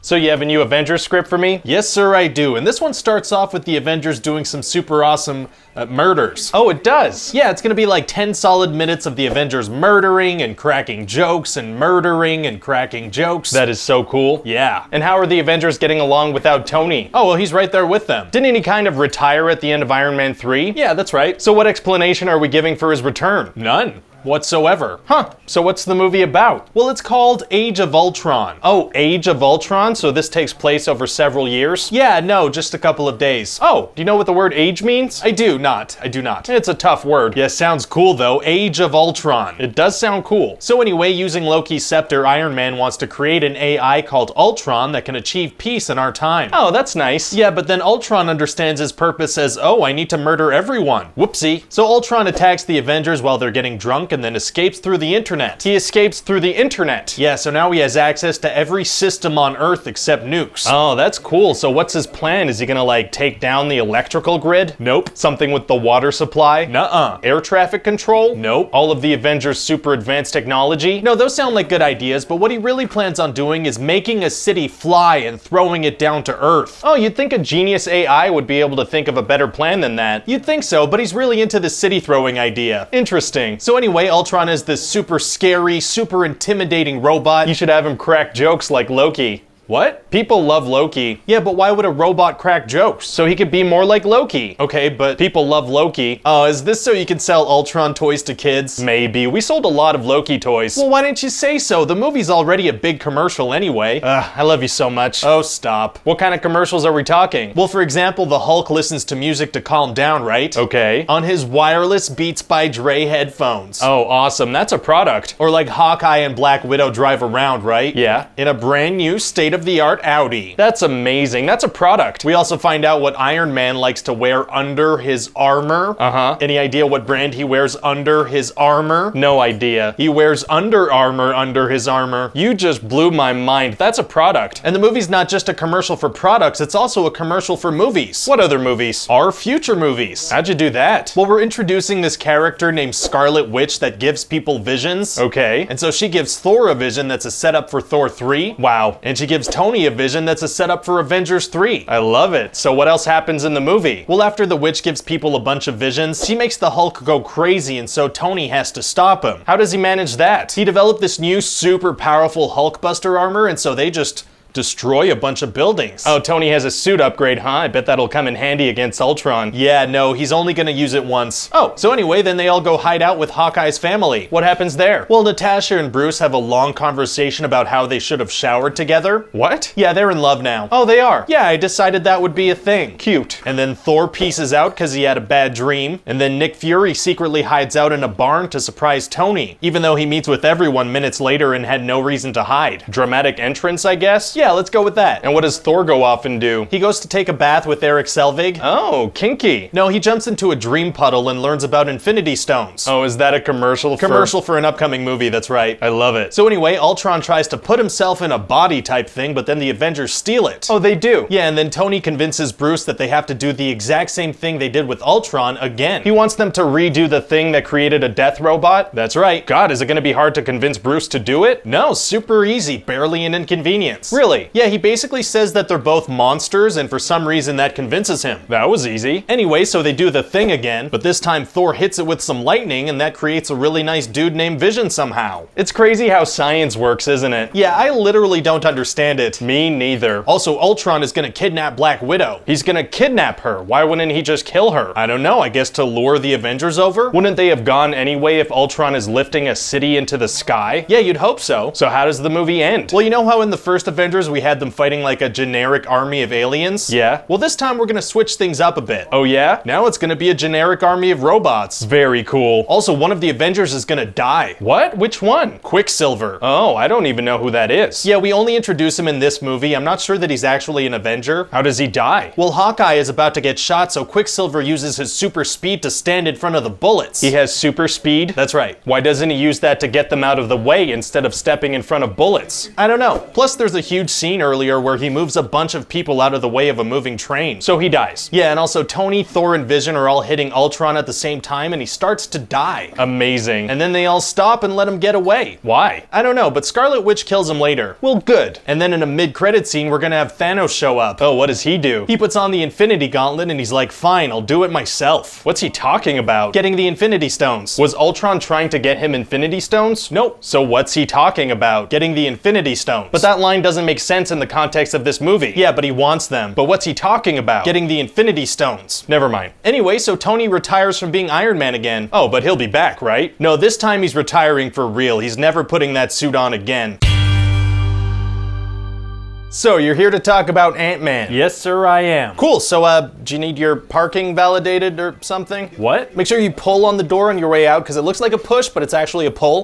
Don't you want me to pitch to you? Oh, you're not leaving? I wasn't planning on it. Wow, well, awesome. We had a lot of people leave the project, so I just kind of assumed. Wow, bummer. Yeah, so, you know, please don't leave me. You're my last hope. Sounds good. Please. Okay. So what's the story about? Well, you know how in the first Iron Man movie, there's a character that develops a super suit, and then he's like, oh, this is too powerful to get out. But then a corporate bad guy from the same company wants to sell it and then makes his own evil version of the suit. And so you end up with a big final fight of nice guy super suit versus evil guy super suit. Yeah? So what I'd like to do is that. Well, if it ain't broke, you know, keep doing it till it stops making money. That's what I figured. So tell me about the characters. Well, first of all, there's Hank Pym. He's the one that invented the shrinking technology, and he used to be Ant-Man. How's that technology gonna work? Inconsistently. Oh. Yeah, we're gonna say that it reduces the space between atoms so objects keep their mass, but then we're gonna do a bunch of stuff that contradicts that. How so? Well, sometimes Ant-Man's gonna have the mass and force of a full-grown man, but other times he'll be light enough to run on a gun barrel or ride an ant. And Hank Pym is gonna have an actual tank as a keychain, which should weigh about 60 tons. Why so inconsistent? Well, I wanted to do certain things because they would look cool, but then I was like, oh, those totally break the rules that I myself established in the script. Yeah. But then I was like,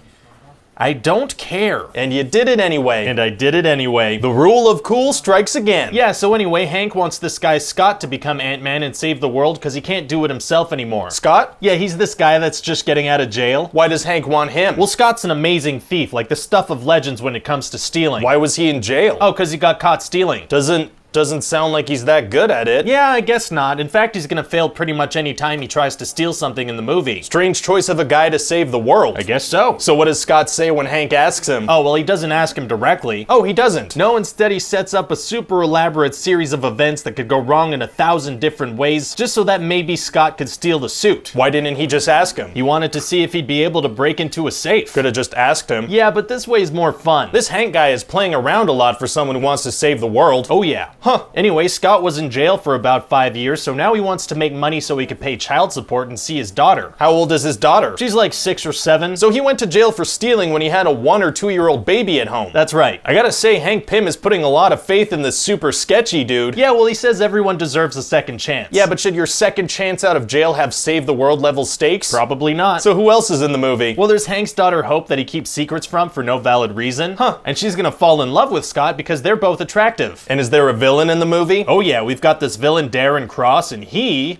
is evil. So what's his deal? I just told you. Oh, Yeah, just like a generic evil guy, you know? that's what I'm talking about. So he wants to sell this yellow jacket suit to some evil military types. right, like an Iron Man. But one of them's not super interested. So Cross is gonna use his incomplete shrink tech to turn him into a tiny pile of goo and flush him down a toilet. Jesus, why doesn't he try selling that as a weapon? That's horrifying. He doesn't think of that, I guess. Now, I hate to do this, but is there a way we could kind of tie this movie in with the Avengers? Oh yeah, super easy, barely an inconvenience. Oh yeah? Yeah, I'll just add like a little side quest where Ant-Man has to go get a thing and he'll end up fighting an Avenger. I love it. What Avenger did you have in mind? Well, Iron Man would be cool. Yeah, if you want to double the movie's budget. Oh, does Robert Downey Jr. cost a lot? You're damn right he does. That guy's contracts basically drain money from our bank accounts. Oh, wow. Did you know that according to his last contract, we have to pay him every time he uses our bathrooms? I didn't know that. Every time he poops in this building, it costs us $1,000. Jeez. Yeah, I mean, it's not that bad of a deal. Yeah, it's kind of a steal when you think about it. So anyway, how does the movie end? Well, Darren Cross is gonna end up figuring out the shrink tech and finishing his suit. Uh-oh. So the team is gonna try to steal the technology from him, and it's gonna end in this big fight between him and Scott in their little super suits. How's that gonna go? Well, despite having no training and never having been in the suit before, Cross is gonna be like an expert fighter. Wow. And then Scott's gonna go subatomic to kill him. Subatomic? Yeah, like smaller than an atom. But you said the technology works by bringing atoms closer together. Yeah, whatever. Okay. And then Scott's gonna be pardoned for all the illegal stuff he did, and he's gonna dedicate himself to his family. Yeah, I guess he's not gonna want to do anything that would jeopardize being able to see his daughter. That's the last thing he'd do. So you have that new Captain America script for me? Yes, sir, I do. Now, I should inform you there's a rumor going around Hollywood right now. Oh, what's that? Apparently this year, everybody's gonna be making movies about heroes fighting heroes. There's gonna be Batman versus Superman. In Transformers, they're gonna fight Optimus. In the new Fast and Furious, they're gonna fight Dom. Wow, it sounds like everybody's gonna be doing the same kind of crap this year. Yeah, sounds that way. So I figured we would too. Great. It's gonna be called Captain America Civil War. What's that gonna be like? It's gonna be like if a kid took out all his superhero toys and just started smashing them together. Sounds awesome. Yeah, so we're gonna have the government be mad at the Avengers about all the damage caused in Sokovia and Washington, D.C. and New York City. Wait, didn't the government try to nuke New York City? They did. And nobody's gonna bring that up? No. Okay. So anyway, they want the Avengers to sign the Sokovia Accords. That would give them all government oversight and kind of keep them in check. So Tony and some others are like, yeah, but Captain America and some others are like, no. Oh, the conflict is brewing. Yeah, it's pretty serious. It's like the Avengers are being torn up from the inside. Wow, so there's no need for a villain. Well, no, there is a villain. What does he want? For the Avengers to be torn up from the inside. Huh. His name is Zemo, and his family was killed in Sokovia. So he's gonna do like all kinds of crazy stuff. Like he's gonna bomb the United Nations and frame Bucky for it. Wow. Yeah, and that's gonna kill the king of Wakanda, so Black Panther's gonna wanna kill Bucky too. Oh, Black Panther is in this? Yeah. Wow, there is a lot going on. Oh yeah, the movie's gonna be super stuffed. So like half the movie is gonna be setting up future movies. At least. I love it. And we're also gonna have this huge fight at an airport that's gonna Oh, involve... sorry, just a second. Hello? Really? We did? Well, that's great news. Yeah, no, we'll put him in there for sure. Thank you.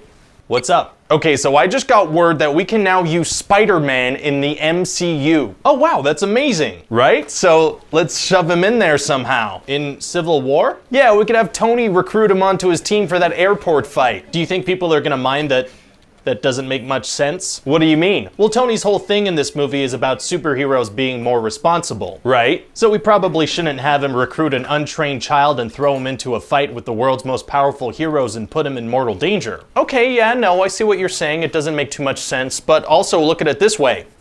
It's Spider-Man. No, yeah, that's a good point. People love Spider-Man. They do. Oh, and I'm gonna get somebody really hot to play Aunt May. Really? To play Aunt May? Yeah, well, I mean, what two words come to mind when you think of the character Aunt May? I don't know, old lady? Sex symbol, exactly. That's Okay. Hey, while we're at it, let's throw Ant-Man in here. How would we do that? Just toss him onto Captain America's team. Wasn't his whole movie about not wanting to go to jail and jeopardize things with his daughter? Yeah, pretty much. But we're gonna have him jump onto the side of international fugitives, no questions asked. That's exactly right. Okay. Hey, toss Hawkeye in there too. But he retired to be with his family. Yeah, but here's the thing about that though. I don't care. Gotcha. I mean, if we're gonna overstuff this movie, let's go all out. Yeah, no, fair enough. So what happens at this airport fight? Well, I figure we just give every character a couple of one-liner jokes, maybe 1 or 2 fight scenes each, and call it a day. Sounds like a classic Marvel fight. But I was thinking because, you know, somebody should get hurt during a fight with the world's most powerful heroes that maybe we kill War Machine at the end. No. No? No, none of that things having consequences business. Okay, can he be injured, maybe? It just feels like something should happen. Fine, he can get hurt, but he has to be in recovery at the end of the movie. Thank you. But that's it though, no more consequences. I promise nothing else will have much impact on anything at all. Good, so how does it end? Well, you know that bad guy I mentioned earlier? Yeah? Well, he's gonna have this thing where other than a minor hiccup at the beginning, everything's just gonna kind of go his way. What do you mean? Okay, so because Natasha released some Hydra files, he knows that something happened in 1991 involving the Winter Soldier. So he tries to find out what it is by interrogating this Hydra dude, but it doesn't work. The hiccup? Right, but from that point on, everything's gonna be super easy, barely an inconvenience. I'm listening. So he decides he needs to interrogate Bucky himself, but Bucky is in hiding. So he bombs the United Nations and frames Bucky to kind of flush him out. Wouldn't being framed just send him deeper into hiding? You'd think so, but it works almost immediately. Oh, wow. Yeah, so then Zemo kills a psychiatrist that's supposed to interview Bucky and takes his place. Isn't anyone familiar with the psychiatrist they hired, or at the very least know what he looks like? You'd think so, but luckily for Zemo, apparently nobody does. Okay. Then he finds out what the 1991 thing was, and luckily for him, it involves the Winter Soldier and Tony's parents. That's convenient. Very. And then luckily for him, Captain America decides to go against everybody, and somehow he and Bucky manage to escape together. Then luckily for Zemo, everybody follows him to Siberia. And there's an actual videotape of Bucky killing Tony's parents in 1991 because luckily for him, there was a security camera in that exact spot in the middle of a forest road, and for some reason Hydra decided to keep it in their records. And then Tony sees it, and luckily for him, even though Tony now knows that the Winter Soldier was brainwashed and framed and not actually responsible, he immediately loses his mind and tries to kill both Bucky and Cap. Wow, that's all super lucky. So then there's a fight, but at the last minute, Cap doesn't kill Tony. You're damn right he doesn't. So then they're like, well, we're not friends anymore, but also we're still friends and call me anytime. I love it. You think it's gonna do well? Well, I'm looking at this as kind of a test. What do you mean? I have this theory that stuffing more and more characters into our movies translates to more money at the box office. Interesting. Yeah, and so if this movie does well, we can just go crazy with it. Fingers crossed. So, you have a movie for me? Yes, sir, I do. I was thinking we could do a Black Widow movie. Oh. Did you not see Avengers Endgame? 'Cause I have terrible news. No, I did see that movie, actually. Okay. Yeah, see, I figure we could set the movie a couple of years in the past, you know, when it would have made more sense to make it. Oh yeah, why did we wait so long to do this? Well, remember that whole leaked email situation with the old Marvel Studios head Ike Perlmutter, where he was like, female-led superhero movies don't make money, and he listed a bunch of examples? Nope, stop. But then Wonder Woman was a success, so I was asked to take a look at our female character roster again. Stop talking. Oh, sorry. Are we not saying that out loud? We're gonna take that again, okay? Why did it take us so long to do this? I don't know. Oh, fair enough. Better late than never, I guess. Yeah. So tell me about the movie. Well, I figure we could get more grounded with the Black Widow movie, you know? We're gonna do a more grounded movie about the lady who jumped off a cliff on planet Vormir after a red-faced war criminal who's now a space ghost explained that was the only way to get her hands on the magic rock she wanted before a muscle-bound purple alien got it and completed his power glove.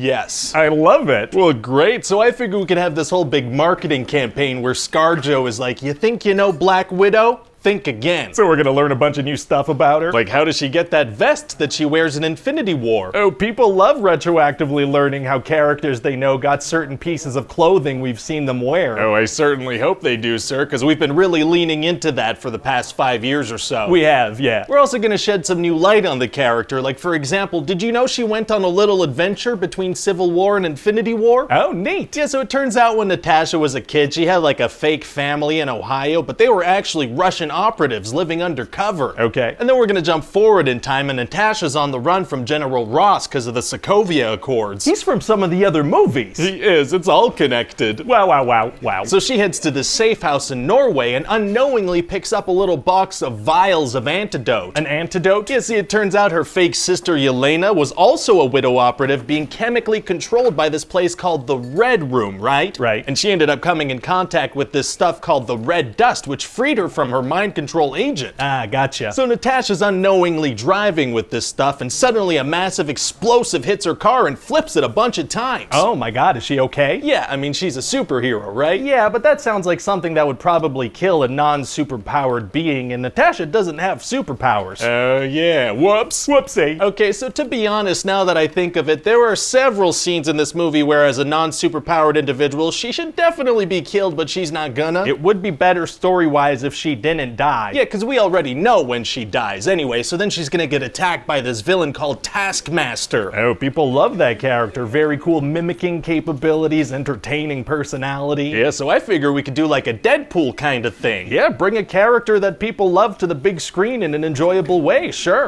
No, I meant like a Deadpool and X-Men Origins Wolverine kind of thing. Oh, turn the character into a mind-controlled killing machine with no speaking lines or personality traits. Yeah, that works too. Great. So then what happens? Well, Natasha escapes with the vials and goes to see her fake sister, and they start fighting when they see each other. Why? Because it's been a couple of minutes since the last action scene. Gotcha. And so Natasha finds out that this bad Russian guy Dreykov, who she thought she killed years ago, is actually still alive and still running the Red Room. Okay. And by the way, I was thinking we could get Ray Winstone to play him. Oh, he's great. Can he do a Russian accent? Doesn't matter. It matters a little. Nope, so then they realize they need to break their fake father Alexei out of jail because he probably knows where the Red Room is. All right. So then these guards fire hundreds of bullets at Yelena, who's in a helicopter, and Natasha jumps down to help her dad. Very exciting. So then they all manage to fly away just as an avalanche is just destroying the prison. Well, thank God the hundreds of bullets didn't affect the helicopter in any way. Yeah, it worked out great. So I guess a bunch of people are probably killed in that avalanche, huh? Were they all bad guys? Yeah. You sure? I'm sure some of those guards were just people working there to try to feed their families. Sir, we're on to the next scene, so don't worry about that. Oh, okay. So it turns out Alexei doesn't actually know where the Red Room is, so they have to go see their fake mother, Melina. Okay, sure. And it turns out she's still working for the Red Room, but then her and Natasha have a heart-to-heart, and that seems to change everything for her. So what do they do? Well, they secretly use those face mask things to swap appearances. Well, why did they switch appearances? Well, because this way Natasha can get close to Dreykov. Does that work? Now, he sees right through the disguise and pulls the mask off pretty much immediately. Right, so why did they swap faces? Well, because Melina's the one who designed the cells in the Red Room, so she's able to open them up. Do you think maybe it might have been easier to just explain to Natasha how to open the cell instead of having her impersonate a woman she hasn't seen in several decades? Maybe, but so now Natasha has to go up against Dreykov and Taskmaster, who we're gonna reveal is Dreykov's daughter. Oh.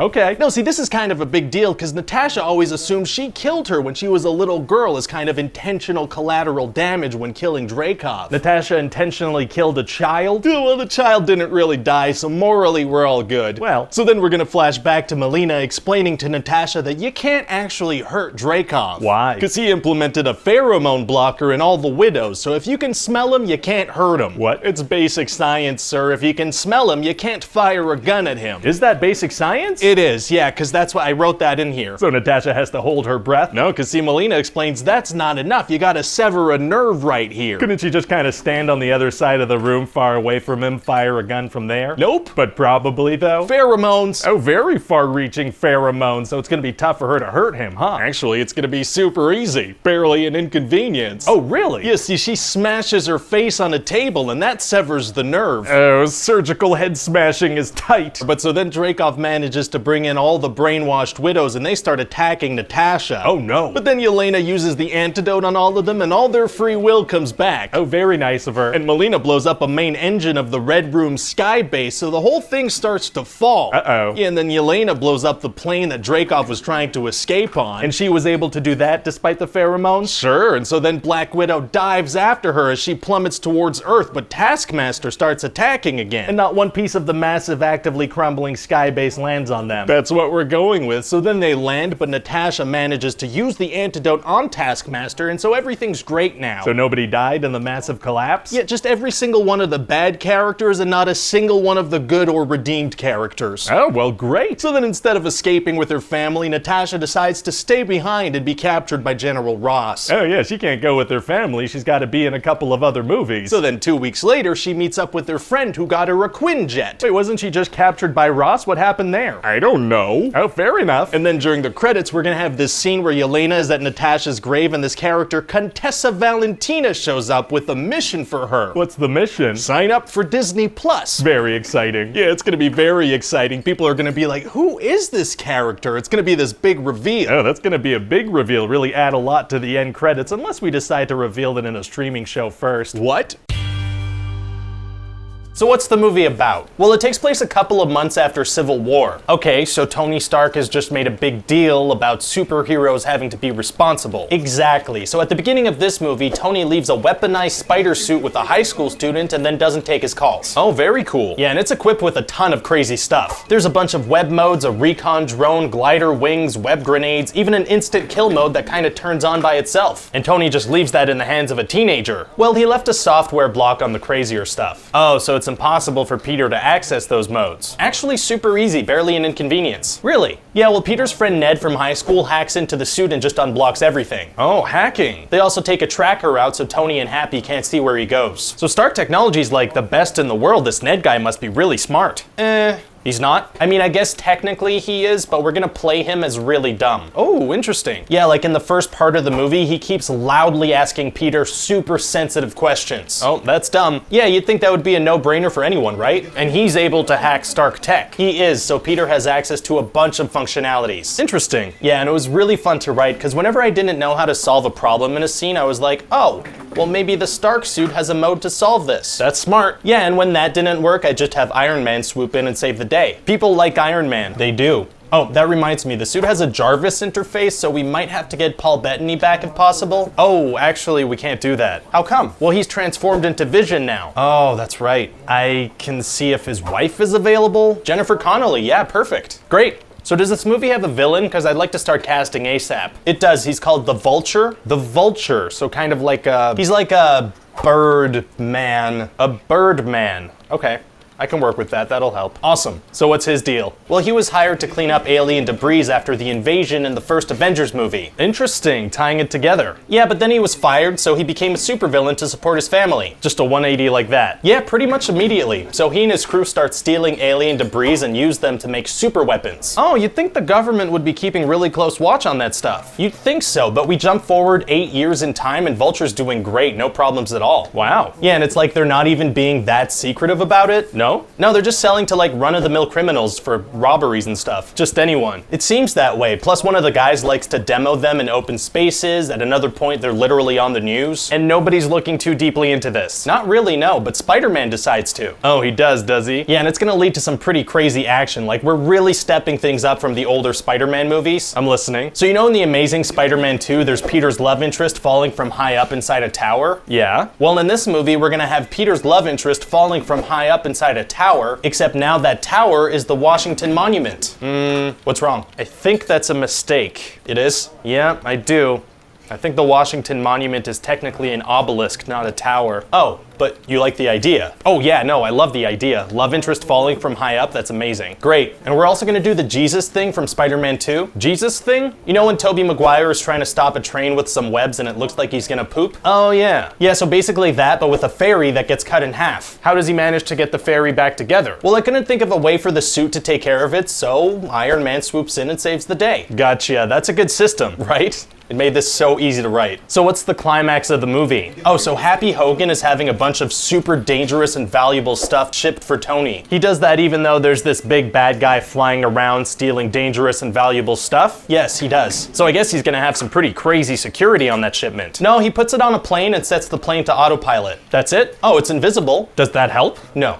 How did the Vulture and his team learn so much about the plans to ship this stuff? Oh, we're not gonna explain that. Oh, that's a gutsy move, because some people might consider that lazy writing, but I know you're just trying to keep some mystery. I like it. Yes, because of the mystery, that's why. I did that. And how does the movie end? Well, Tony had taken Peter's suit away because he went after the Vulture, which was reckless. Right. And at the end, he offers him a new suit because he went after the Vulture, which was brave. Okay, so Spider-Man ends the movie with an even better suit. Actually, no, that's a pretty big moment. Go on. Tony offers him this amazing Iron Spider suit, but he's like, no thanks. Oh, wow. Yeah, it's a huge character moment. I like that. Right? It sends the message of like, I don't need Iron Man. Exactly, by not taking the suit, it's like, I am my own person. Yeah, and I think the decision to not get in the suit is really gonna define the character moving forward. I love it.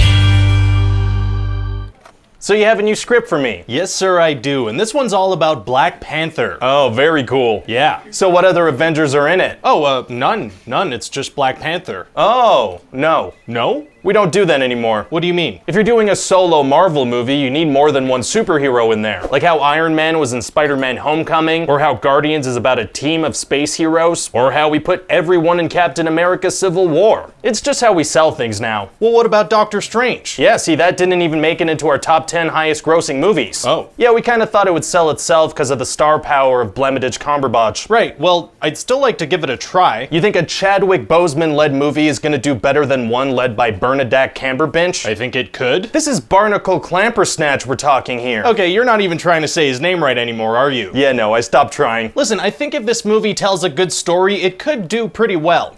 All right, so what's the story? Well, T'Challa goes home to Wakanda now that his dad is dead and he's the Black Panther. Oh, and Captain America and Bucky are there. No, they're not. You have to mention them. We showed them there at the end of Civil War. Seriously? Mm-hmm. Okay, I'll throw Bucky in a post-credit scene, I guess. Yes, awesome. So we're good now? Oh yeah, now we're gonna be able to sell this movie. Really? Yeah, now we have that Sebastian Stan star power, so we're good. Well, great. So anyway, for T'Challa's coronation where he becomes Black Panther, he has to drink this thing that takes away his Black Panther powers. Wait, he already has the powers? Yeah, he had them in Civil War. Right, but we're saying he's about to become Black Panther because his dad died. That's right. And to do that, they have to make him not Black Panther anymore? How does that work? Yeah, we're not really gonna explain that in the movie. Oh. But we will explain it in a Black Panther prelude comic, so if fans want to know more... They can pay me money. Exactly. Money is tight. Oh, are you having money problems? No, what? You said money was tight. It is tight. Okay, so anyway, T'Challa has to go through this ceremony where people can try to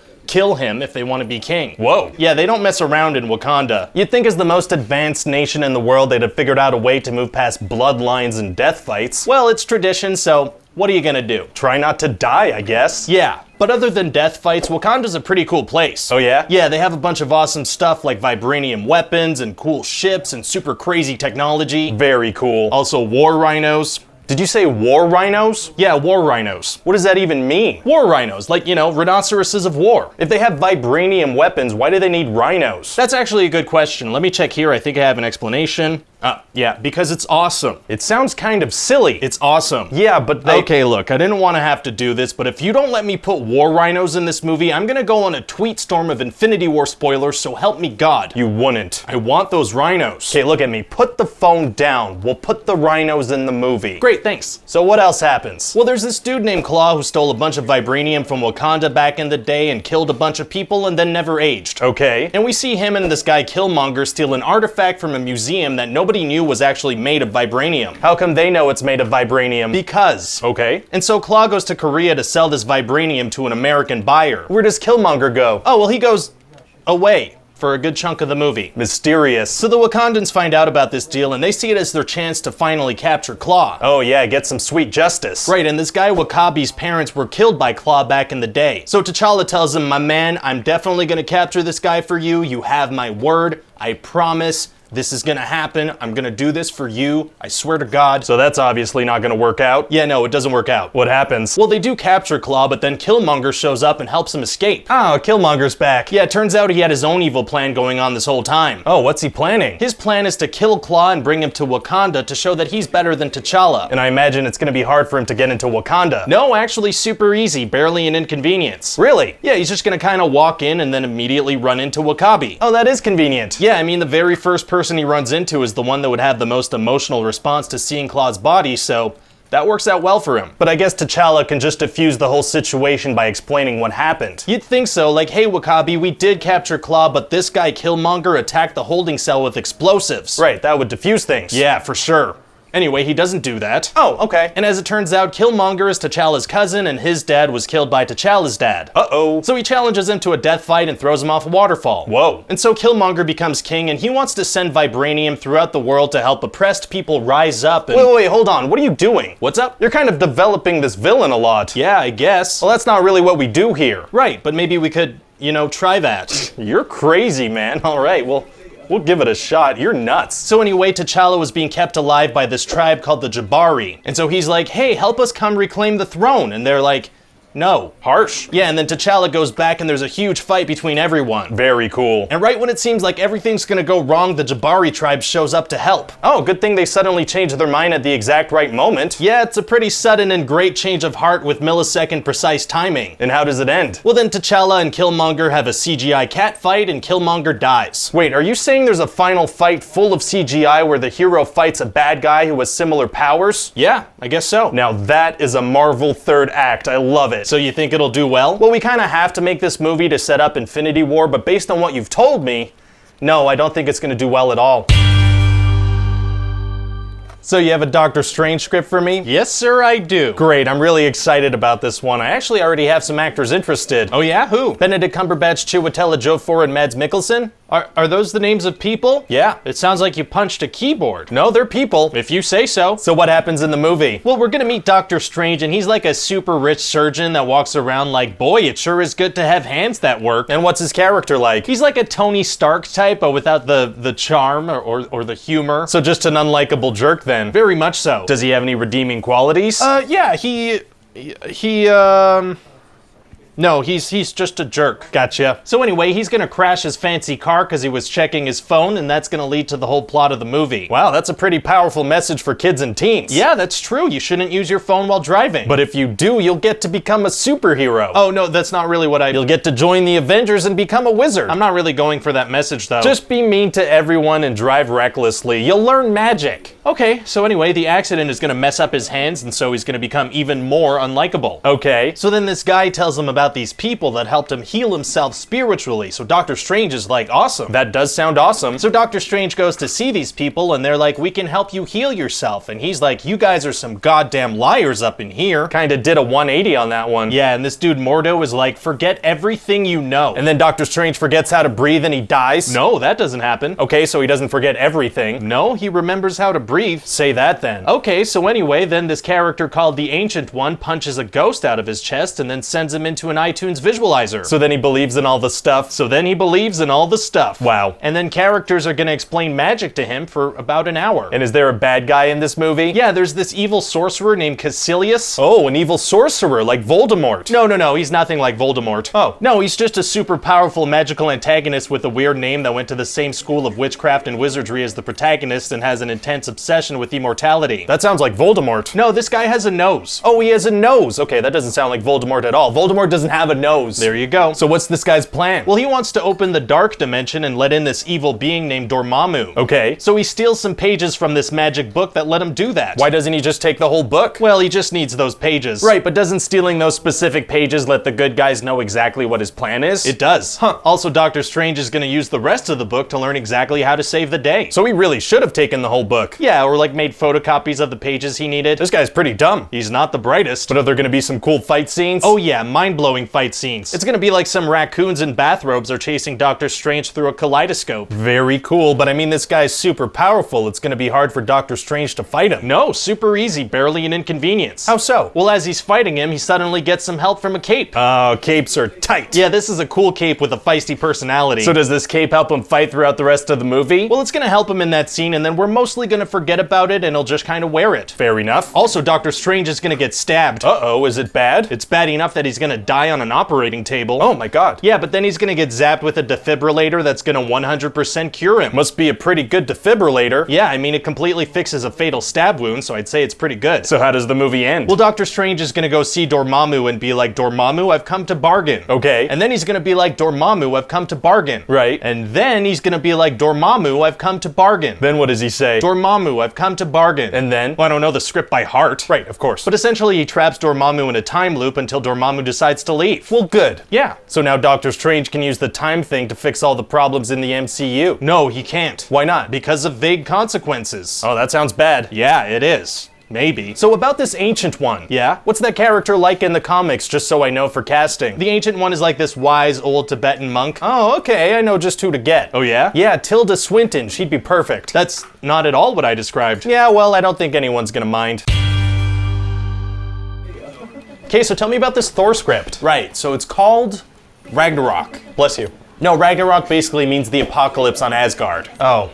What's wrong? It's just that it sounds pretty dark and we're looking for kind of a lighter tone here. Oh no, this is a straight up comedy. It is? Yeah, literally any moment that could potentially be a little dramatic is either turned into or followed by a joke. So you can't really take anything seriously at all. Not really, no. Perfect, because we have a comedy director we really want to work with on this. Who's that? Taika Waititi? Bless you. That's not, never mind. Oh, so tell me about the new direction you're taking the Thor character in. Right, so what I did was take Chris Hemsworth from Thor. Okay. Then I took Chris Hemsworth from Ghostbusters. Right. And I kind of just squished them into one character. Amazing, so he's a lot dumber now. Oh yeah, he's a lot dumber. Like the movie starts with him talking to a skeleton. Oh, like as a joke? Kinda, but there's also nobody else around, so it's like, who's he doing this bit for? So it just comes across as dumb. Exactly, so it's like either Thor is very stupid or it's a really lazy joke that doesn't actually make sense in the scene. It's not the second one, is it? So listen, before we get too deep into the story, we do have to address a big plot thread from the last Thor movie. Loki. Yeah, he's impersonating his father and ruling Asgard. I imagine it's gonna be pretty hard for Thor to deal with. Actually super easy, barely an inconvenience. Oh, what happens? Well, Thor gets back to Asgard and he figures it out. That's like the first thing he does. Taken care of, just like that. So tell me about the story. Right, so the main villain in the movie is called Hela, and she's the goddess of death. Okay, now the main complaint about our movies is that the villains are kind of flat and one-dimensional, so what's Hela's deal? Oh, you're gonna like this. Basically, Hela's deal is that she is evil. Oh, that's good. Yeah, she's like super evil. Very, very evil. Sounds like the perfect villain. Yeah, and she wants to take over Asgard, so she does. She does that. Very evil. And she's really strong, so she does it pretty easily too. Like she kills Thor's best friends like it was nothing. Oh, but Thor's gonna be devastated. You'd think so, but we're never gonna see him react to it or like even find out because that would be dramatic. Yeah, I really can't overstate how much potential drama we're gonna avoid here. That's what we want. Like in the middle of a spaceship battle, they're gonna talk about orgies. Great. Thor's whole relationship with Jane is like a throwaway joke now. Oh, she was important too. Yeah, super important. Wow. Also, Bruce Banner probably dies, but it's like really funny. Wait, Bruce Banner is in this? Oh yeah, I didn't tell you. The Hulk is like a big part of this movie. Interesting. Yeah, but instead of being a scary monster, now he's like a moody baby. A moody baby, I love it. Yeah, he talks like one and everything. Hey, that's what the people ask for. Is it? I have no idea. Maybe. Anyway, Thor ends up on a gladiator planet and most of the movie is them trying to leave with Valkyrie. Who's Valkyrie? Oh, she's actually from Asgard and she's fought Hela before. And she's on the gladiator planet too? Yeah, she's the one who picks Thor up when he lands there. That sounds pretty convenient. Oh, it's super convenient.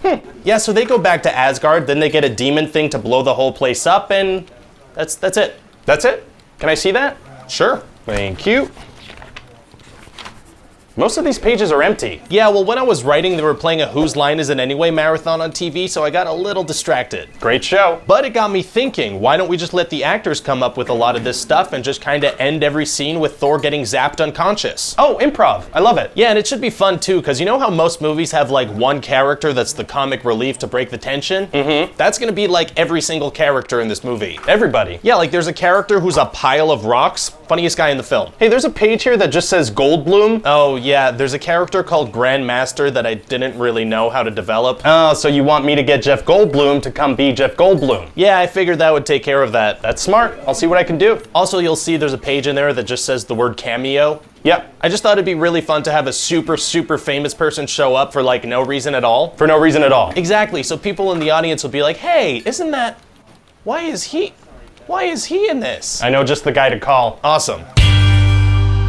So you have an Ant-Man sequel script for me? Yes, sir, I do. It must have been hard to find a good way to follow up the events of Infinity War. Actually, super easy, barely an inconvenience. Oh, really? Yeah, I'm just not gonna do it. This is gonna take place before. Probably a good idea. Yeah. So what's the movie about? Well, Scott is on house arrest because of what he did in Civil War, and he only has a couple days left on his sentence. Okay. But Hope's mom, Janet, is gonna slide into his quantum DMs. What? Yeah, she's been stuck in the quantum realm for like 30 years, and her and Scott have something called a quantum quantum entanglement. What's that? An excuse to get Scott involved in the story. Gotcha. So Hope and Hank are gonna kind of kidnap Scott because they need his help with this quantum tunnel thing they're building to go save Janet. Seems pretty straightforward. Are there any antagonists? Oh yeah, a bunch. Oh really? A bunch? Yeah. Well, first there's the FBI, and they're kind of suspicious that Scott is violating his house arrest. Okay. So anytime they think he is, they're gonna have to rush over there, and Scott's gonna have to try to get there before them. Why don't the FBI have someone stationed outside the house so they can just step in whenever they need to? Because my way's funnier. Fair enough. And then there's a bad guy named Sonny Birch. Oh, what's his deal? Well, he wants to steal Hank's shrunken lab so he can sell it to a buyer for $1 billion. Oh, a mysterious billionaire that wants to buy PIM technology. That's a great setup. Yeah, pretty cool, right? So what's the big reveal? Who does the buyer end up being? We're never gonna find out. Oh, okay then. Yeah. So how does Sonny Birch find out about Hank's lab? Well, Hope needs to buy a thing for the quantum tunnel, so she goes to see him. What does that thing do? It brings him into the movie. Gotcha. And why is he in the story anyway? Well, because I want the heroes to have car chases and fight scenes, but if they have those with the FBI, then there'd have to be consequences. So Sonny Birch doesn't really affect the story in any meaningful way? Other than leading a group of punching bags, no, not really. And that's it for the antagonists? No, I didn't even get to the main antagonist yet. Oh, really? Yeah. Kind of a lot of antagonists. Yeah. So who's the main one? She's this character named Ghost. What's her deal? When she was a kid, she was exposed to quantum energy, and now she can phase through things, and she used to be a SHIELD assassin. Wait, she's been around for years and was recruited by S.H.I.E.L.D.? Right. Feels like that raises a lot of questions about why we haven't seen her before in the MCU. Whoops. Whoopsie. Anyway, she needs to use Janet's life force to save her own life or something. How does that work? Exposition. Did you just say the word exposition? Oh, yeah, sorry. I mean, because of very complicated reasons relating to the quantum realm. Okay. So yeah, the characters are gonna go through a whole lot of complicated mumbo-jumbo about the quantum realm without actually saying anything about it. Sounds pretty vague. Oh yeah, super vague. That way I could do anything I wanted plot-wise and blame it all on the mysterious quantum realm. I guess that's pretty smart. Thank you. So what actually happens in the movie? Well, the characters are gonna steal this shrunken lab from each other over and over again, and once in a while they're gonna stop to shout exposition at each other. Very cool. And at the end, Hank is gonna go into the quantum realm to save Janet. So what's she been up to this whole time? Reapplying mascara and tracking down a robe, apparently. Huh. Yeah, and she's older now, so she has white hair. I thought we said that time and reality works different in the quantum realm. Yeah, well, like I said, the quantum realm works in mysterious ways, so... But how did she survive down there? Like, what did she eat? She fed on quantum energy or something? I don't know. Where did she poop? In a mysterious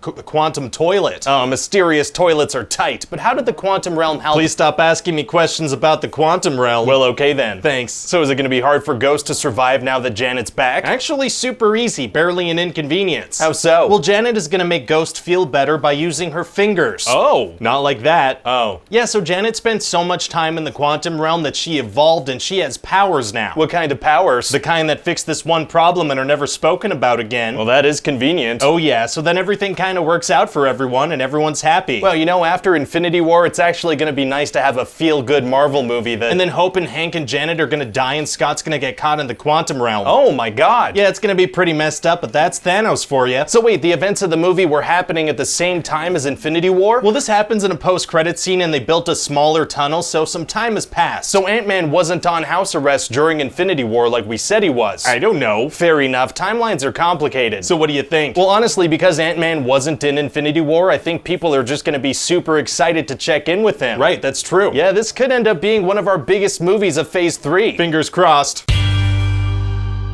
So you have that Avengers Infinity War script for me? Yes, sir, I do. And this one's all about a guy named Thanos who's trying to gather Infinity Stones. Oh, what's he like? Well, let's just say if Bruce Willis was a Pokemon, this is probably what he'd evolve into. Ooh, scary. Yeah, this movie's gonna get real dark. Sounds like stuff is getting serious. Oh yeah. I mean, you'll still have time for a quick, lighthearted Ben & Jerry's commercial, right? Oh, Ben & Jerry's? Yeah, for sure. Okay, great, because I already cashed that check. I actually threw in a fair amount of jokes to balance out the darker moments. Keeping that Marvel vibe to it, what kind of jokes are we talking? Well, I had this idea that maybe some characters call other ones by names that aren't their real names, right? Right. And so, yeah, that'll be a lot of the jokes. I'm not sure I get it. Well, like Tony calls this bad guy Ebony Moss Squidward. Okay, yeah, I guess that's funny. And Thor calls Rocket Rabbit. Yeah, okay, he's not a rabbit. And Tony calls Star-Lord Mr. Lord. Uh-huh. And he also calls him Flash Gordon. Right. And Thor calls Groot Tree. All that character says is his own name. And Star-Lord calls Thanos Grimace. So you're like really leaning into this name thing. And Spider-Man's gonna think that Doctor Strange is a made-up name. Are people gonna notice that so many of the jokes are based on character names? I don't think think so, unless some jerk on the internet points it out. Well, okay then. So tell me more about Thanos. You mean Pokemon Bruce Willis? Please stop making name jokes. That's not his real name. That's not his real name, yeah, I get the joke. Well, Pokemon Bruce Willis thinks that there aren't enough resources to go around, so he wants to destroy half of all life in the universe. Oh, wow. Does that include, like, plants and animals? I don't know, probably not, because those are natural resources. What if there are planets where there are just plants and animals? I don't know, maybe half of them die in those cases? What if there's a planet where there's like 1 million animals and one dude? I don't know. Would half the animals die, or would half that dude die? I don't know. Would his left side just go limp or something? I mean, I'm hoping people don't think about Thanos' plan this much. It's just something he wants to do real bad. Okay, it's more of a shut your brain off and enjoy kind of thing. Done and done. Anyway, Gamora's like, well, Thanos can't get the Soul Stone because I'm the only one who knows where it is. Okay, so she goes into hiding? No, she goes directly to him. What? I mean, she tells Star-Lord to kill her if Thanos manages to grab her. Still, that seems pretty irresponsible. Oh yeah, very much so. Huh. And Thanos has the Reality Stone, so he easily grabs Gamora from the Guardians. What does he use the Reality Stone for? More bubbles than you'd expect. Oh, bubbles are tight. But essentially, he can make whatever he wants become reality, so like Drax and Mantis turn into Slinkies and stuff. Well, that's game over, right? If he could turn everyone into Slinkies, that's game over. Yeah, he can literally alter reality. Wow. But he's not really gonna do it that much. Oh, why not? Because. Fair enough. Yeah. So is Doctor Strange gonna use the Time Stone to save the day like at the end of his movie? No, he's not. How come? Because. Fair enough. Yeah, here's the thing. Based on the powers we've established for everybody, there's probably a lot of ways they could bring down Thanos. Yeah, it feels like fans are gonna point all of those out online. That's right, and that's why I included a scene I like to call Shut the Hell Up, Everyone. Oh, I like the sound of that. What is it? We're gonna have Doctor Strange look into the future and say that out of 14 million outcomes, he only sees them winning one. Oh, very smart. Yeah, so anytime someone online tries to criticize the movie, somebody else will chime in like, well, it probably had to happen that way because that's the only way Doctor Strange saw them winning. Exactly. Shut the hell up, everyone. There you go. So what else happens in the movie? Well, some of the characters blast a hole in a ship and Ebony Maw goes flying out into space. But then he flies back like Mary Poppins. No, I thought of that, but then I was like,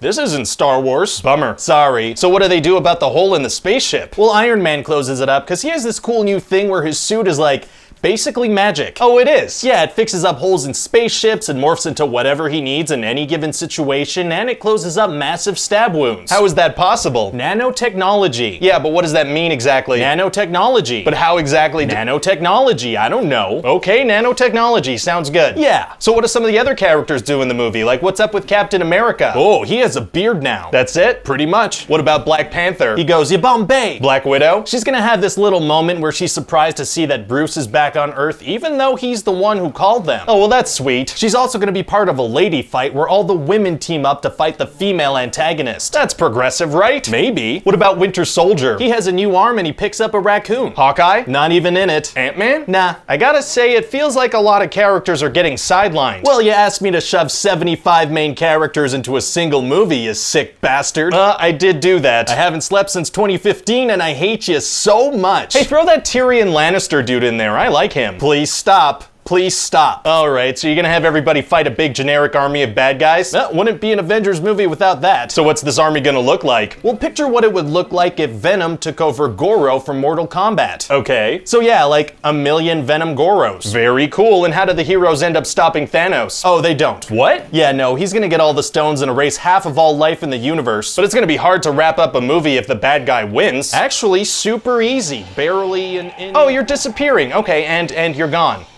Okay, that doesn't feel satisfying at all. I mean, I know you're gonna come back because we have a bunch of other meetings planned. And there it is. Yeah, okay, that's what I thought.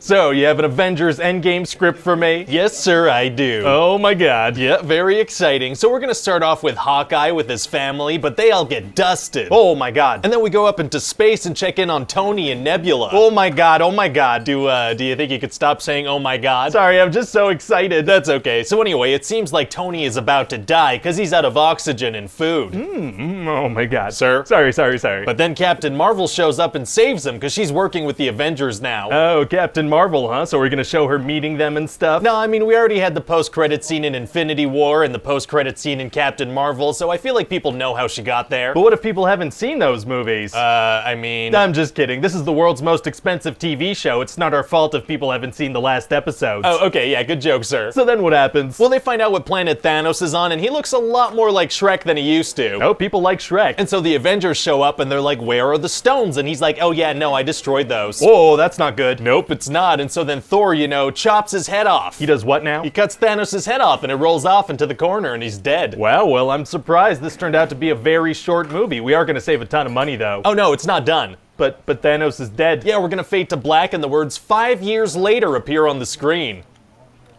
What? Yeah, 5 years have passed, and everybody's super sad and depressed because all their friends are still dead. Listen, it's extremely important to me to quote Backstreet Boys as little as possible in my day-to-day life, but I'm gonna need you to quit playing games with my heart. Why is that extremely important to you? Okay, what happens next? Well, Captain Marvel's gonna be like, I'm very busy now, and peace out. Pretty rude. And then a rat is gonna set Ant-Man free from the quantum realm, which is gonna be the key to saving everyone. Oh, life-saving rats are tight. Yeah, so it turns out Ant-Man was in the quantum realm for 5 years, but to him it felt like 5 hours. Oh, very cool. Yeah, so he goes to see the Avengers, and he's like, hey, time is weird, right? Maybe that's something we can look into. Okay. So they go see Tony, but he has a daughter now, and he's like, time travel's impossible, and this is dumb, and no thank you. Oh, Tony has a daughter. Yeah, she's real adorable. She tells him, I love you 3000. Oh, does she think he's the lead singer of Outkast? No, it's just a cute thing she says. Oh, okay. Anyway, so Tony's gonna end up changing his mind about helping them, so then he has to figure out time travel. But he says it's impossible. That's gonna be hard to do. Actually, it's gonna be super easy. Barely an inconvenience. Oh, really? Yeah, he just tries something after doing the dishes, and it works immediately. Well, great. So then the Avengers have to get the rest of the team together. Oh, very exciting. Yeah, so they go get Thor, but he's fat now. Oh, you just opened up a whole new world for cosplayers. Yeah, I did, and Tony's gonna call him the Big Lebowski. That movie starring Jeff Bridges? That's the one. Jeff Bridges, who also starred in Iron Man? That's the one. Oh, damn it. I mean, it's fine. Let's just try not to mention too many real-world movies. Okay, well, we'll keep it to a minimum. Just a couple of other references to, like, Back to the Future and Hot Tub Time Machine. Hot Tub Time Machine starring Sebastian Stan? Ah, dang it. It's bound to happen. We love pop culture references, but we have all the famous people in these things. Yeah, we do. So anyway, they have Thor, and I guess they wait for Captain Marvel to come back. No, she's busy. Yeah, but can't they, like, wait for her to make contact? Seems like she'd be good to have around. She's extremely busy. She has no time for this. I mean, okay. So anyway, the plan is to go into the past and get Infinity Stones. Oh, time heist. But the thing is, they have a very limited number of Pym particles, so they have one shot to get this right. Why don't they go back in time and steal some more particles? I mean, yeah, eventually they do. Why don't they do that,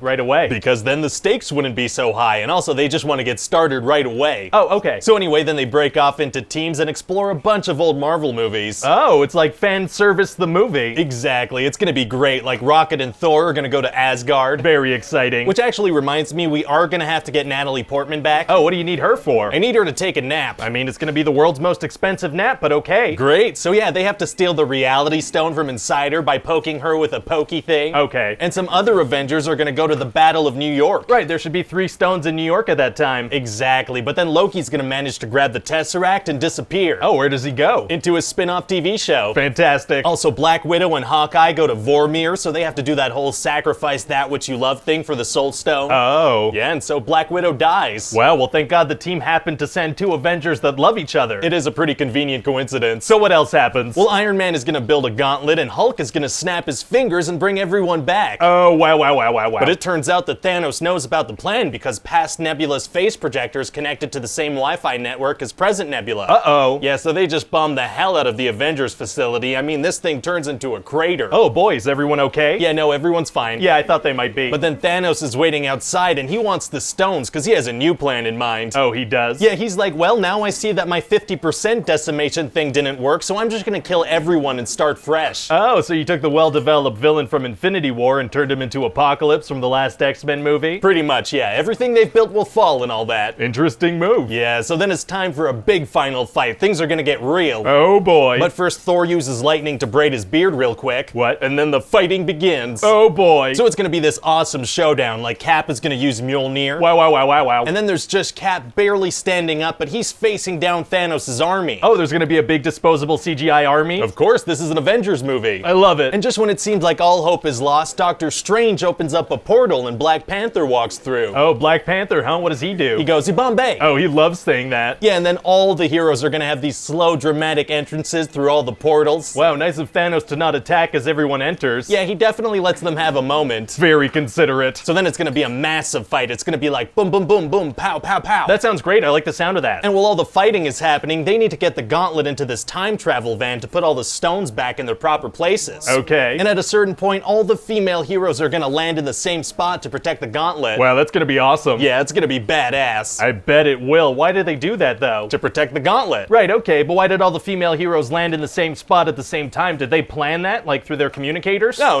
of course not. That's silly. So it's a coincidence then? It just so happens that all the female characters and only the female characters all did that simultaneously? I mean, I wouldn't call it a coincidence either. Don't get me wrong, it sounds awesome. I'm just trying to understand how and why something like that would happen on a massive battlefield. Well, here's the thing. It's gonna be a very cool scene, so I need you to get all the way off my back about the logistics. Oh, okay, I'll do that. Great. So anyway, then Captain Marvel and the gang have to get this gauntlet to the van. Captain Marvel has the gauntlet, why doesn't she put it on and turn all the bad guys to dust? Because. Fair enough. And then Thanos is gonna end up getting his hands on the gauntlet. Uh-oh. Yeah, and then Doctor Strange looks at Tony and does this.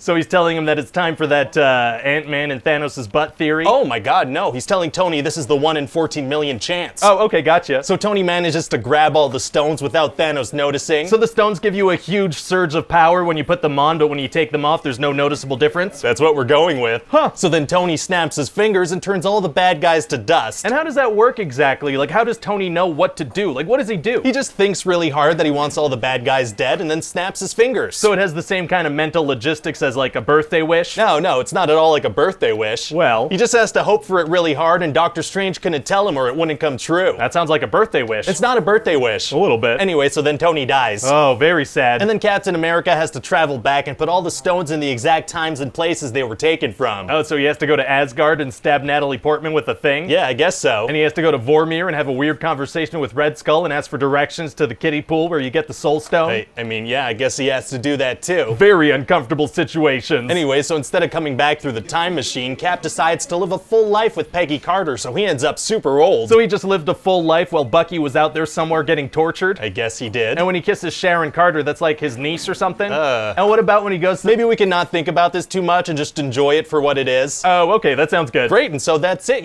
Cap is old, Iron Man is dead. Yeah. But I mean, we could go visit him whenever with the time machine, right? I mean, yes, but, let's not do that. I don't know, it could be a big moneymaker. Please don't. I'm just saying, it's possible. I just think, it'd be nice if character deaths were permanent, It kind of takes away from their sacrifices if they pop up in other stuff. Okay. Do you agree? Yup, I agree. So, you're in my office. Yes, sir, I am. Why is that happening? Well, I have a pitch for a Spider-Man movie, to wrap up Phase 3 of the MCU. Oh, I kind of thought Avengers Endgame would be a good way to wrap up Phase 3, end with a bang, then take a little break. Well, this Spider-Man movie's kind of like how you'd have a Thin Mint after a big meal, except, this mint costs $160 million. A very expensive mint. Yeah. Well, you know what? I guess it'll be really interesting to dive into how the characters react to half the population disappearing and reappearing 5 years later. That's gotta be nuts to process. Yeah, we're barely gonna explore that though. Oh, we're not. Now see, this episode of the Marvel show is a comedy and all that seems pretty dark, so we're just gonna play the widespread death thing as a joke and then not really talk about it. Well, okay then. Anyway, it's gonna be interesting to see how things go now that Tony's gone, let the characters breathe a little. Tony's gonna drive the whole movie. Oh, he is? Oh yeah, all the character motivations directly and indirectly and all the technology that drives the plot. It's all Iron Man. Well, people do like Iron Man. Yeah, not ready to let go of him just yet. He's like a little safety blanket. He is, yeah. So anyway, in this movie, Peter wants a break from being a hero and he goes on a little Euro trip with his classmates. Okay. But when he gets there, he realizes that Aunt May packed his Spidey suit for him. Oh yeah, what are we gonna do with that big Aunt May cliffhanger from Homecoming, where she sees him as Spider-Man? Nothing, she's apparently just fine with it and they work together. Oh, so that cliff ended up being more of like a tiny step? More like just more flat ground? Oh, it was a flat ground hanger, okay. Yeah, so anyway, Nick Fury approaches approaches him because these elemental creatures are attacking, right? And he's like the only Avenger that can help. How come? Well, he asks about Thor, and he's off-world, and Captain Marvel is busy, so there's just him. Well, what about Black Panther, or Bucky, or Falcon, or Ant-Man, or the Wasp, or Doctor Strange, or Scarlet Witch, or Pepper? Well, here's the thing. This is a Spider-Man movie, right? So I'm gonna need you to get all the way off my back about the other heroes. Oh, okay, let me get off of that thing. Great, thank you. So anyway, it turns out that Tony left Peter these billion-dollar glasses with a system called Edith. Okay, and what's that all about? Well, it lets Peter spy on people and control their technology and control an army of drones from space and kill anyone, anywhere, anytime. Yeah, that killing technology sounds a whole lot like what Hydra wanted to use in the Winter Soldier. Why would Tony not only make that, but give it to a child? So the movie can happen. He also programmed it so Peter's the only one who can use it. Isn't Peter only brought back to life like 5 minutes before Tony dies? When would he have programmed that? Unclear. Well, okay then. Anyway, we're also gonna have Mysterio in this movie. A great villain. We're actually gonna pretend like he's a good guy so we can surprise everybody with a big twist halfway. I guess that'll be a fun surprise for people who haven't heard of the classic villain Mysterio, or Google his name when the trailer comes out, or think about how evil his name sounds. Yeah, I'm thinking we could surprise at least a dozen people with this twist. Well, great. Yeah, so Mysterio manipulates Peter into giving him full control of Edith. Wow, wow, wow, wow. And we're gonna learn about his big master plan and his motivations and everything. How are we gonna learn that? He's gonna straight up shout it in great detail for several minutes. Oh, he is? Yeah, and he's gonna point at people on his team and explain why they helped and what their contributions were, and we're gonna flash back to other movies. Yikes, seems pretty heavy-handed. Wow, okay, I didn't want to say anything, but heavy hand syndrome does run in my family, and I'd appreciate if you didn't bring it up. Oh, I'm so sorry, I had no idea. That's okay, it's just between heavy hands and ham fists, I don't exactly have it easy. Oh, let's just move on, I'm sorry I brought it up. Yeah, okay, yeah. So why are we saying that Mysterio's doing all this? Oh, well actually, we're gonna have this big reveal that he's the one who made barf. Oh, making barf is tight. I did that last night, had some weird oysters. That's not what I meant. Oh, whoops. Whoopsie, no, he's the one who made the barf hologram tech from Civil War. Oh, okay, I gotcha. Yeah, so Mysterio was mad that Tony didn't see the full potential of his hologram technology, so he put together a team of disgruntled employees. So the villain is somebody that was scorned by Tony Stark in the past? Yeah, pretty cool, right? Yeah, I mean, kinda sounds like Vulture in Homecoming. Right. Or Ironmonger in Iron Man. Uh-huh. Or Whiplash in Iron Man 2. Yes. Or Aldrich Killian in Iron Man 3. Okay, maybe it's non-original, but it's a good formula. Yeah, that's true. So what's Mysterio's plan? Well, he wants to save the world from a fake Avengers-level threat so he can be like the next Iron Man. Why? Because then people will listen to him. What happens if there's an actual Avengers-level threat? I don't know. And if there is an actual Avengers-level threat, aren't there a bunch of other superheroes out there? Oh my god, that's so weird. Whoa, what's going on? I don't know, it kind of feels like you're back on my back about the other Avengers. Oh, I am, aren't I? Let me get off of that thing. So anyway, Mysterio wants to stage this big attack on London, and Peter has to stop him. Uh-oh. So then Spider-Man's gonna have to fight an army of drones. Oh, a third-act CGI disposable army, huh? I like the sound of that. Yeah, I thought that might be an appropriate thing to put in a Marvel movie. Extremely appropriate, but how is he able to dodge all those bullets? There's gotta be thousands of them firing every second. By, being Spider-Man. Oh, I guess that's a good explanation. Yeah, and then he's gonna have this showdown with Mysterio and all his illusions, but his Spidey sense is gone. Oh yeah, Spidey sense. We haven't really established that other than that arm hair raise in Infinity War. That doesn't seem like such a big deal. Yeah, well, it's gone now. Okay, I guess that's something. It is something. Well, so I guess it's gonna be hard to beat Mysterio without his Spidey sense, huh? Actually, it's gonna be super easy. Barely an inconvenience. Oh, really? How's he gonna do it? By using his Spidey sense. How does he get it back? By getting it back. What do you mean? He couldn't do it, but then he does it by doing it. I guess that works. Yeah, so then he gets the Edith glasses back from Mysterio. Wouldn't Mysterio also need to pass over the controls like Peter did? Apparently not. Huh. And so yeah, Peter saves the day. Very cool. But then in the mid-credits scene, it turns out that Mysterio framed Peter for the whole attack and revealed his identity. Oh my god. Yeah, and I figure we could get J.K. Simmons to come back and announce it as J. Jonah Jameson. Oh my god. Yeah, and it turns out Nick Fury was a Skrull the whole movie. That's insane. Pretty crazy, right? Do you think it's a bad sign that the most memorable parts of this movie are gonna be the mid and post-credit scenes? That's probably fine. Okay, just checking. So what do you think overall? I mean, it's okay. Oh, is something wrong? No, it's just that, Endgame is gonna be such a record-breaking movie that it's hard to get pumped about this one, You don't think it's gonna break any records? I mean, no, not after Endgame. I just really like breaking records. Well, maybe we could release it on a Tuesday. Would that make you feel better? Why would that make me feel better?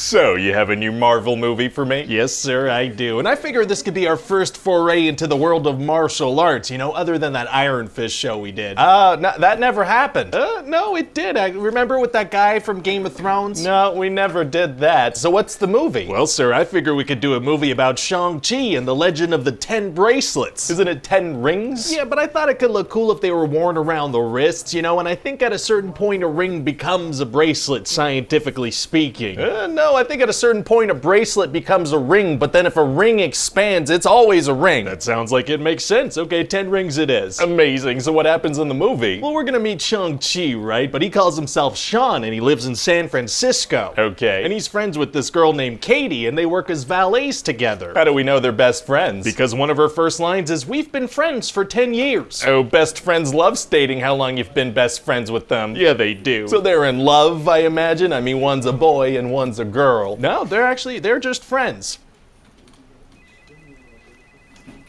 Okay, so anyway, one day they're taking the bus together and Shang-Chi gets attacked by a bunch of assassins. Oh no. Yeah, so he's gonna suddenly reveal that he's like an insanely good martial artist and he's gonna have this incredible fight scene with them on this bus. Yeah, he's fighting some bad guys on a bus? Yeah, they're like doing martial arts and he's using the environment, you know, he uses his jacket at a certain point. Oh, a relatively grounded, well-choreographed fight scene? That's actually refreshing. And the bus's brakes get cut and Katie has to drive the bus and Shang-Chi dives and the bus gets cut in half. Oh, there's the Marvel over-the-topness. Okay, gotcha. So Katie's like, "Hey, what's up with you secretly being a martial arts master?" And he's like, "Yeah, I'm secretly a martial arts master, and I gotta go see my sister now." Oh, he does? Yeah, see, he got this postcard that he thinks is from her, so he needs to fly to China because he thinks she's in danger too. Gotcha. So he's like, "Bye, Katie, I gotta go." And Katie's like, "No, I'm coming with you." Oh, best friends love coming on dangerous adventures with you off of little to no information. Yeah, they do. So wait, why is Katie going? So we can have some comic relief around that people can explain things to. Oh, very helpful. Yeah. And so what happens when they get there? Well, we're gonna meet Shang-Chi's sister, Xialing. And what's her deal? Well, after their mom died, their father, Wen-Wu, put Shang-Chi through torturous, brutal training for years, right? That's terrible. Yeah, but she wasn't allowed to train with the men, so, you know, it was pretty unfair to her. Yeah, I mean, what a jerk of a father. How come she doesn't get the brutal torture? Oh, wait, I don't know how I feel about this morally. So since she couldn't train with them, she watched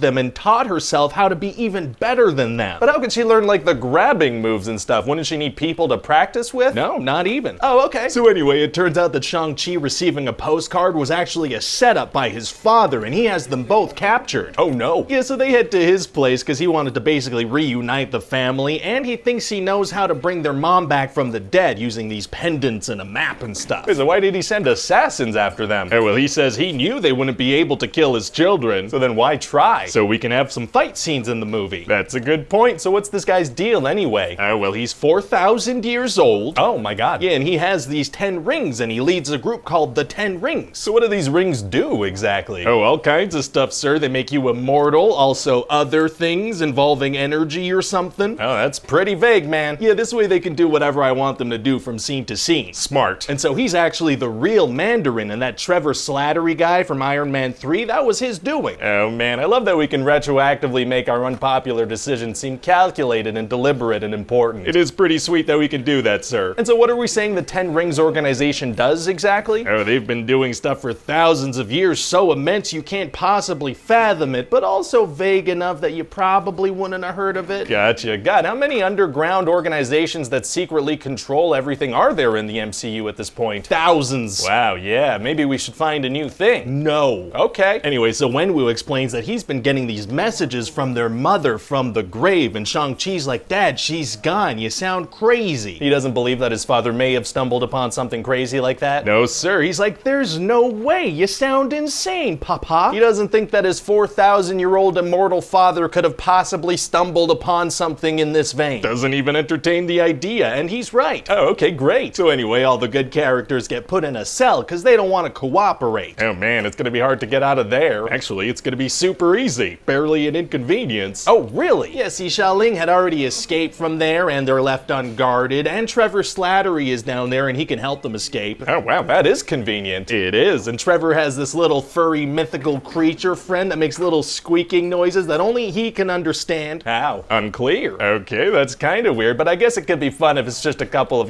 playful, semi-understanding back and forth. The creature's gonna give precise driving directions that are crucial to the plot. Oh, it is, okay. You see, they need to go to this place called Talo, where their mom is from, but they need to drive through a mythical forest to get there. In a beautiful BMW.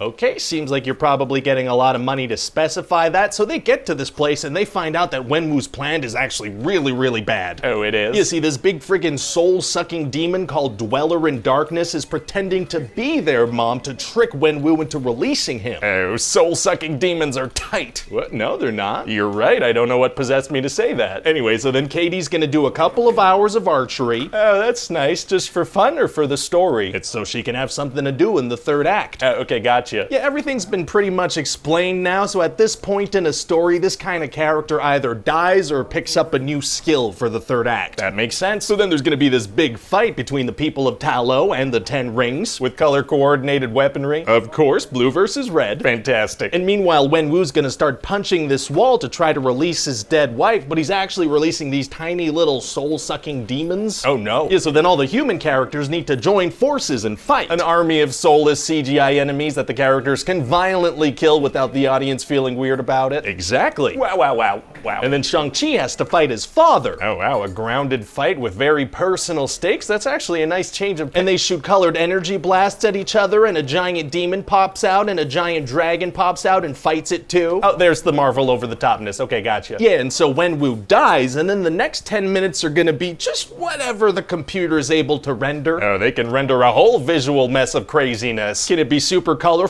but also somehow entirely gray? You know it. Amazing. And so then Shang-Chi manages to kill the demon with the 10 rings and save the day. So what are the 10 rings exactly? Do we find out? Oh, stay tuned. Oh? Yeah, we're gonna have a post-credit scene where it's like, oh, these are probably made out of something that's gonna be important eventually. Stay tuned. Nice. No better way to end a Marvel movie than with a commercial for future projects, and that should about do it, actually. What is that? That's just the Marvel movie checklist. There's a checklist? Of course there's a checklist, and you've done great, my friend. Big messy CGI battle in the third act, secret evil organization, color-coded energy blasts. We got cameos from other Marvel movies. Trevor Slattery, Wong, and Abomination. Does the main character remove his shirt to reveal a six-pack at a certain point? He does, yeah, great physique. Well, fantastic. If we could just add a tease that another Marvel character is off doing something important, that'd be great too. On it. So, you have a new superhero movie for me? Yes, sir, I do. And it's a team of superheroes, right? Oh boy. We're talking a speedster, a lady with ancient weapons, a super strong guy that flies and shoots beams from his eyes. Yeah, then there's Batman and Aquaman. You're not in the right offices, my dude. Oh, no, I'm talking about the Eternals. Are you sure? I'm pretty sure, yeah. Okay, great. So who are the main characters in this thing? Oh, we've got some great main characters. We've got Cersei and Icarus. Okay, good. And Thena. And Gilgamesh. Oh, couple more. Okay. And also Kingo and Makari. You're still going. And that's it for the characters, other than Sprite and Druig. Ah, okay. All right. So those are the Eternals, also Ajax and Phastos. Okay, and you have enough time to introduce and develop all these characters? Maybe. Sounds like maybe this should be a Disney Plus series, give this all a bit more breathing room. We could shove them into a single movie, it's fine. Well, okay then. So what's the deal with these characters? Oh, well, they've been around for thousands of years doing stuff like standing in a line and staring in the same direction dramatically. Nice. Having philosophical conversations, but only at golden hour. Why even talk at any other time of day? There's no point. And also, some of these characters are in love with each other. Oh, they are? Yeah, like when Icarus first wakes up, he sees this other Eternal, and he's smitten. So he's like, hi, I'm Icarus. And she's like, I'm sassy. Oh, being sassy is tight. Oh, no, sorry, her name is Cersei. She just has a British accent. I still stand by what I said. Fair enough. So these Eternals were sent by a Celestial to protect humans, right? Okay, so then why didn't they help out when Thanos attacked? Well, see, they were instructed to only fight these deviant monsters and to not interfere in human affairs. Oh.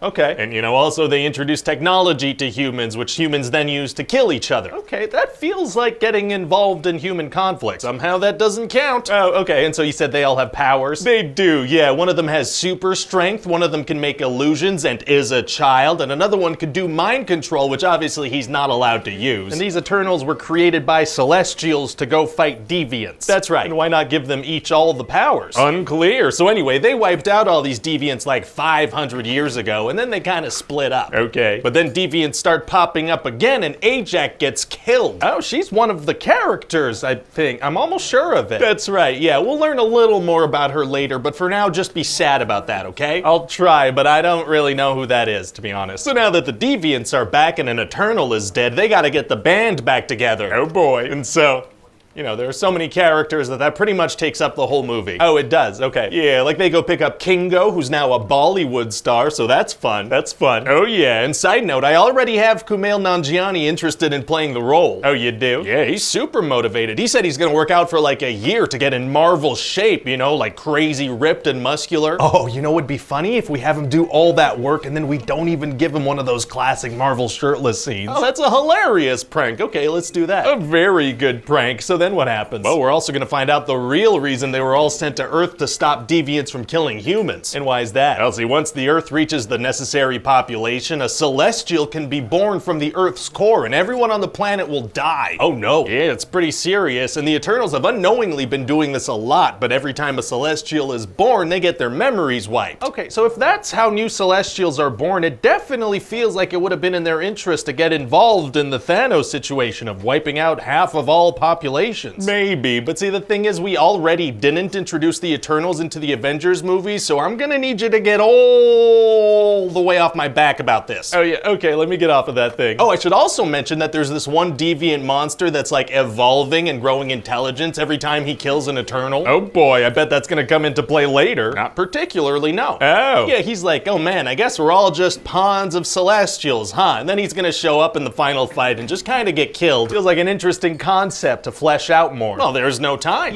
We're doing like 8-hour Disney Plus Marvel shows now. You can't explore this stuff. No. Take all these fascinating ideas and characters and shove them into a single movie and then just kind of speed run through them. Well, okay then. So what does happen in the final fight? Oh, well, see, we're gonna find out that Icarus is actually cool with the plan of the Celestials. He's okay with everybody dying. Oh. And he's the one who killed Ajax by pushing her into a pile of deviants. Very rude. And so Sprite, who's secretly in love with him, she follows him, and then Kingo is like, I don't even want to be in the third act, so he leaves. I mean, up to him, I guess. So how does the movie end? Well, the Eternals need to stop this giant, massive Celestial that's actively emerging from the Earth's core. Sounds like it's gonna be hard to do that. Actually, it's gonna be super easy. Barely an inconvenience. Oh, really? Yes, he turns out they can amplify one of the Eternals' powers, so Cersei just turns this thing to like marble. And a giant being emerging from the core of the Earth that doesn't have any effect on the Earth, like planet-wise? No. Oh, okay, great. And then Cersei's like, hey, Sprite, I think I still have some power left from whatever that was, so I can turn you into a human since you hate being a child. And that's a thing she knows how to do? Sure, yeah, okay. Well, I guess they're pretty good friends, huh? Yeah, except for Sprite literally stabbing her in the back just a few minutes earlier. Oh my god. And then Icarus feels super guilty, so he flies into the sun. Well, I mean, if you're gonna have a character named Icarus, gotta fly that guy into the sun for sure. Yeah, our hands are kind of tied on that one for sure. And then a big Celestial shows up and kidnaps some of the Eternals. Oh wow, what happens with that? I don't know, hopefully this movie does well so we can expand on that. Oh, that's how the movie ends? It is, yeah. Well, I mean, we're gonna have our obligatory mid-credit scene. I mean, yeah, we gotta do that. That's tradition, Remember when it was just Nick Fury walking around recruiting people into the Avengers? Yeah, simpler times. That is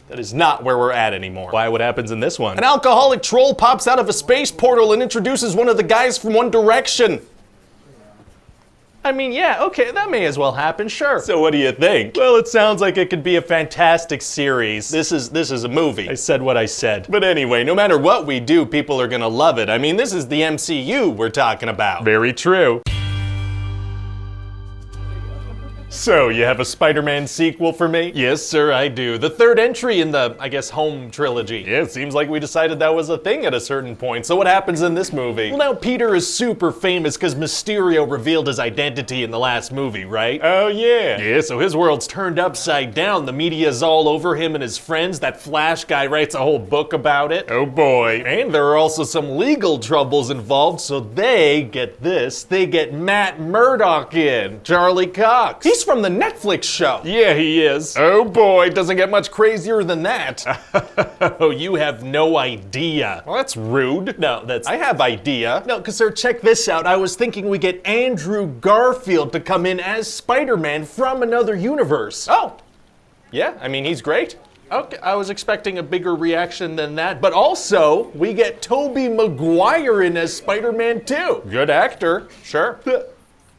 Sir, Tobey Maguire. I did love Seabiscuit. That was great. No. Seabiscuit is tight. Sir, they both played Spider-Man before. Oh, did they? Yeah, in other movies, they... Oh, I guess I missed those. Really? I mean, I have no recollection, but the movie will still work, right? I guess. Okay, great. So let's hear it.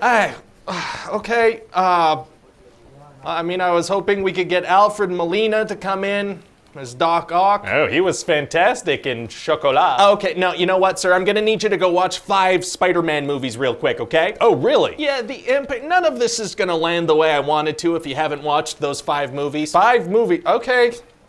All right. Please, you gotta do it. You gotta do it. Okay. Yeah. So, what did you think? Yeah, you know, I mean, some of that was great. What was that old jazz thing about, though? Oh, we don't need to talk about that. Okay, now listen to this. I'm thinking we get Willem Dafoe back as Green Goblin. Oh, he's from the first movie. Oh, there's the reaction I'm going for. I was also thinking we get Thomas Hayden Church back as Sandman and Rhys Ifans back as Lizard. Oh, he's from the 3rd movie, and he's from the 1st movie of the rebooted movies. That's right, and also Jamie Foxx as Electro. He's from the 2nd movie of the rebooted movies. He sure is, sir. They're all from the other movies. Amazing. Hey, what about James Franco? Should we get him back?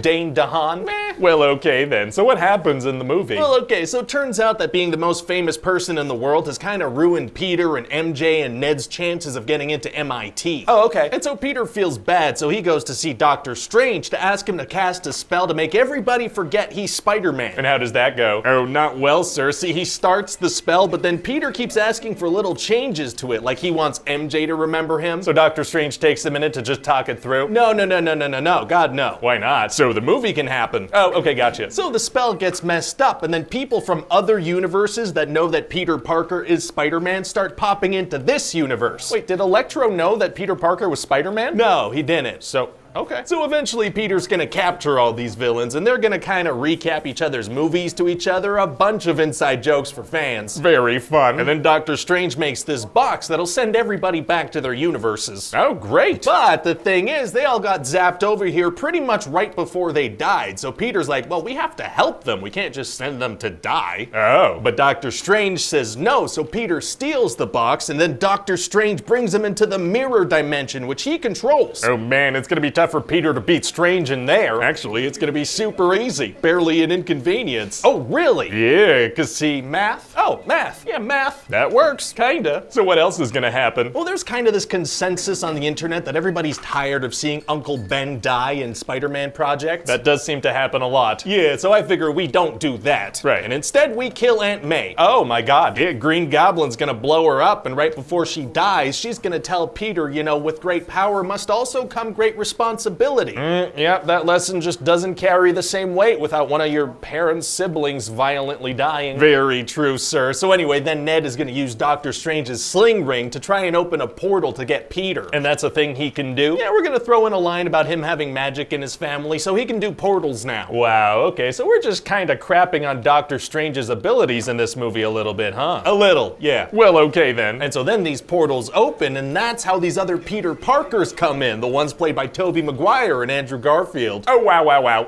Wow. Yeah, it's gonna be very nostalgic, sir. So I guess they each get like a cameo line, like a little jokey thing. Oh no, they're like in the movie now. Oh, they are? Yeah, full-on characters with effects on the plot and everything. Okay, well that's not usually how these things go. Yeah, no, well see, this movie's kind of a love letter to the Spider-Man movies and their fans. Aw, that's nice. I like that. Yeah, a massively lucrative showcase of our intellectual property. Yeah, okay, the first thing you said sounded a lot more romantic though. Cashing in on nostalgia, but done right. You had it the first time. Oh, okay, gotcha. So does Ned keep making portals? No, he stops at 2. I mean, why not keep trying? They could get Tom Holland, they could see how many Spider-Mans they can get. The scene has served its purpose, sir. We gotta move on. Oh, okay. So anyway, then eventually all the spider guys are gonna get together and do some science to make cures for the bad guys. Very cool. And then there's gonna be this big fight where they try to cure them all. Amazing, man. It's gonna be a little hard to keep track of which Spider-Man's which during the big fight, huh? Actually, yeah, a little. All right. And so eventually Tom Holland is so mad that he's about to kill Green Goblin. Oh boy. But Tobey Maguire steps in and stops him using nothing but his wise face. And then he gets stabbed. Oh no, is he okay? Oh. Yeah. Oh. Yeah, he's all right. All right.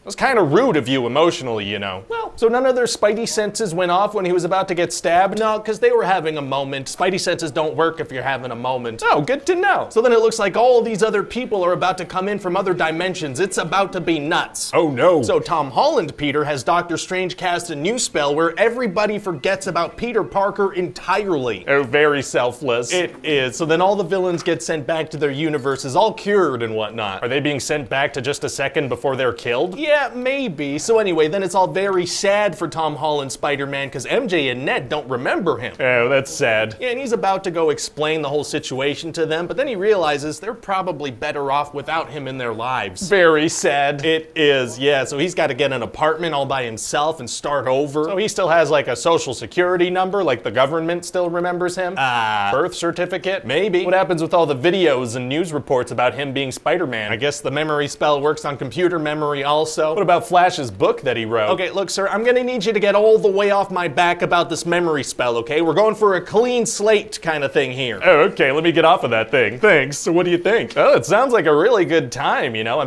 How are we gonna market this without spoiling all this crazy stuff? Leaks? Oh, leaks, yeah, that'll work. Let's do that.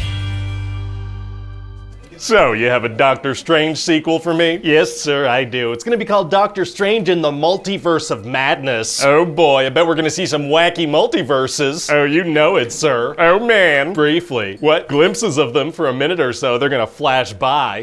Oh, okay, that's all right. Yeah, and then we're gonna pretty much be in the same 2-3 universes for the whole thing. The person who can jump universes can't control her power. Oh, that's too bad. So who is this character? America. Captain America, but that's not possible. At the end of Endgame, he turned into Joe Biden. No, this character's name is America Chavez, and she got so scared of a bee that her mom's disappeared. What? They're gone, sir. But what about this America character? Tell me about her character development. I just did. Oh, all right. So America has the power to open portals between universes, but it only happens when she's really scared. Bummer. And so at the beginning of the movie, she's with this alternate Doctor Strange, and he gets killed by this big eyeballed tentacle monster. Oh, very exciting. Yeah, and they end up in our dimension, so our Wong and our Strange fight this monster. Oh boy. So they're fighting and slicing, and eventually they do this special hand move and stab it in the eye. Probably should have led with that move. Maybe. So then Doctor Strange goes to see Wanda, but it turns out she's the one who's trying to capture America. What? Why? Well, she wants to use her powers to go be with her kids from WandaVision, but in another universe. I thought we kind of had her work through all that in WandaVision. Yeah, but then she read an evil book, so that just undid all that, and she's pure evil now. See, this is why I don't read. So it turns out she's the one who sent that interdimensional tentacle monster thing. How'd she have access to that interdimensional being? Unclear. Wait, hadn't she like made her kids up or something? She had, yeah. Can't she just do that again? No. And I guess she wants to go see Vision too, huh? No. Why not? Because. Can't she work with America to find a universe where the Wanda's dead but the kids are alive? No. Why not? So the movie can happen. All right, well, it seems like this is happening. It is, and so now Doctor Strange has to protect this girl from Wanda. Man, so what does she do? Well, Wanda attacks and kills a bunch of sorcerers, and Doctor Strange and America zip over to another universe. Oh boy, what's going on in this universe? universe. Oh, it's real wacky, sir. Red traffic lights and green traffic lights are switched, and pizza is balls. Oh. No, like they're balls of pizza. Oh, okay. So eventually they get brought in front of the Illuminati. Oh, who are they? Oh, we're talking Captain Carter, Maria Rambeau, Captain Marvel, Black Bolt, Professor X, and Reed Richards, Mr. Fantastic. Oh, they're all from Things. They sure are, sir. Oh boy, sometimes I recognize things and my brain releases fun chemicals. Hell yeah, sir. Hell yeah, I'm familiar with some of the things you said. Fantastic, sir. So Doctor Strange tries to warn them that Wanda's gonna come kill everybody, but they're like, yeah, no, we can handle her. Uh-oh, Wanda's on her way. She is. She does this thing called dream walking where she can control alternate Wandas. Not good. So then Reed Richards, the smartest man in the universe, is like, Wanda, you better back off because Black Bolt here can destroy you with one whisper from his mouth. One whisper from his mouth? That's a weird way to phrase that. Where else would a whisper come from? But then Wanda's gonna be like, what mouth? And his mouth is gone. Oh, he was setting her up for a one-liner. That's why he said it so weird. Yeah. So then what happens? Well, then Black Bolt blows his own mind. I feel like it's weird that the smartest man in the universe told her exactly how to kill him. Hey, shut up. And then she kills them one by one, and she can alter reality, so it's pretty brutal. So what happens to Mr. Fantastic? Oh, spaghetti? Oh, Fantastic Spaghetti is tight. Sure is. And what does she do to the others? Well, then she decides to stop altering reality so we could have a little action scene, and she makes something fall on Captain Marvel and crushes her to death. That doesn't seem like it would hurt Captain Marvel. Yeah, but it does, because this is just a cameo. And what about Captain Carter? 50% off. Oh, that's actually a pretty good deal. So now Strange and America and an alternate Christine Palmer have to run away from Wanda through these tunnels, and they're closing blast doors, but she's just going through them. Uh-oh, so what do? Well, eventually they close a blast door behind them, so then they stop and turn around to see if she'll get through. Why wouldn't she? She got through all the others. Yeah, well, they're gonna stop at this one, because Wanda's gonna do a fun little jump scare. Oh, very scary. It is. So eventually Wanda catches them and captures America. Oh no. And so she uses America's powers to send Doctor Strange and Christine to this destroyed universe where there's this evil Doctor Strange. So Strange has to fight an evil version of himself? Yeah, he does. They're gonna have this musical fight. Oh, like a rap battle? No, like throwing musical notes at each other with magic. Oh, okay, gotcha. I like my thing a lot better. Well, that's too bad, sir. So then Doctor Strange uses that evil book to dreamwalk into the corpse of that dead Doctor Strange. Oh. Yeah, so then he's gotta go zombie fight Wanda with a bunch of souls of the damned, and Christine's gonna kind of coach him on what to do. How does she know what to do? Unclear, but then they realize to defeat Wanda, they have to use America's powers. Oh, that's gonna be hard to do since she doesn't know how to use them. Actually, it's gonna be super easy. Barely an inconvenience. Oh, really? Yeah, because see, Doctor Strange tells her to believe in herself, and so,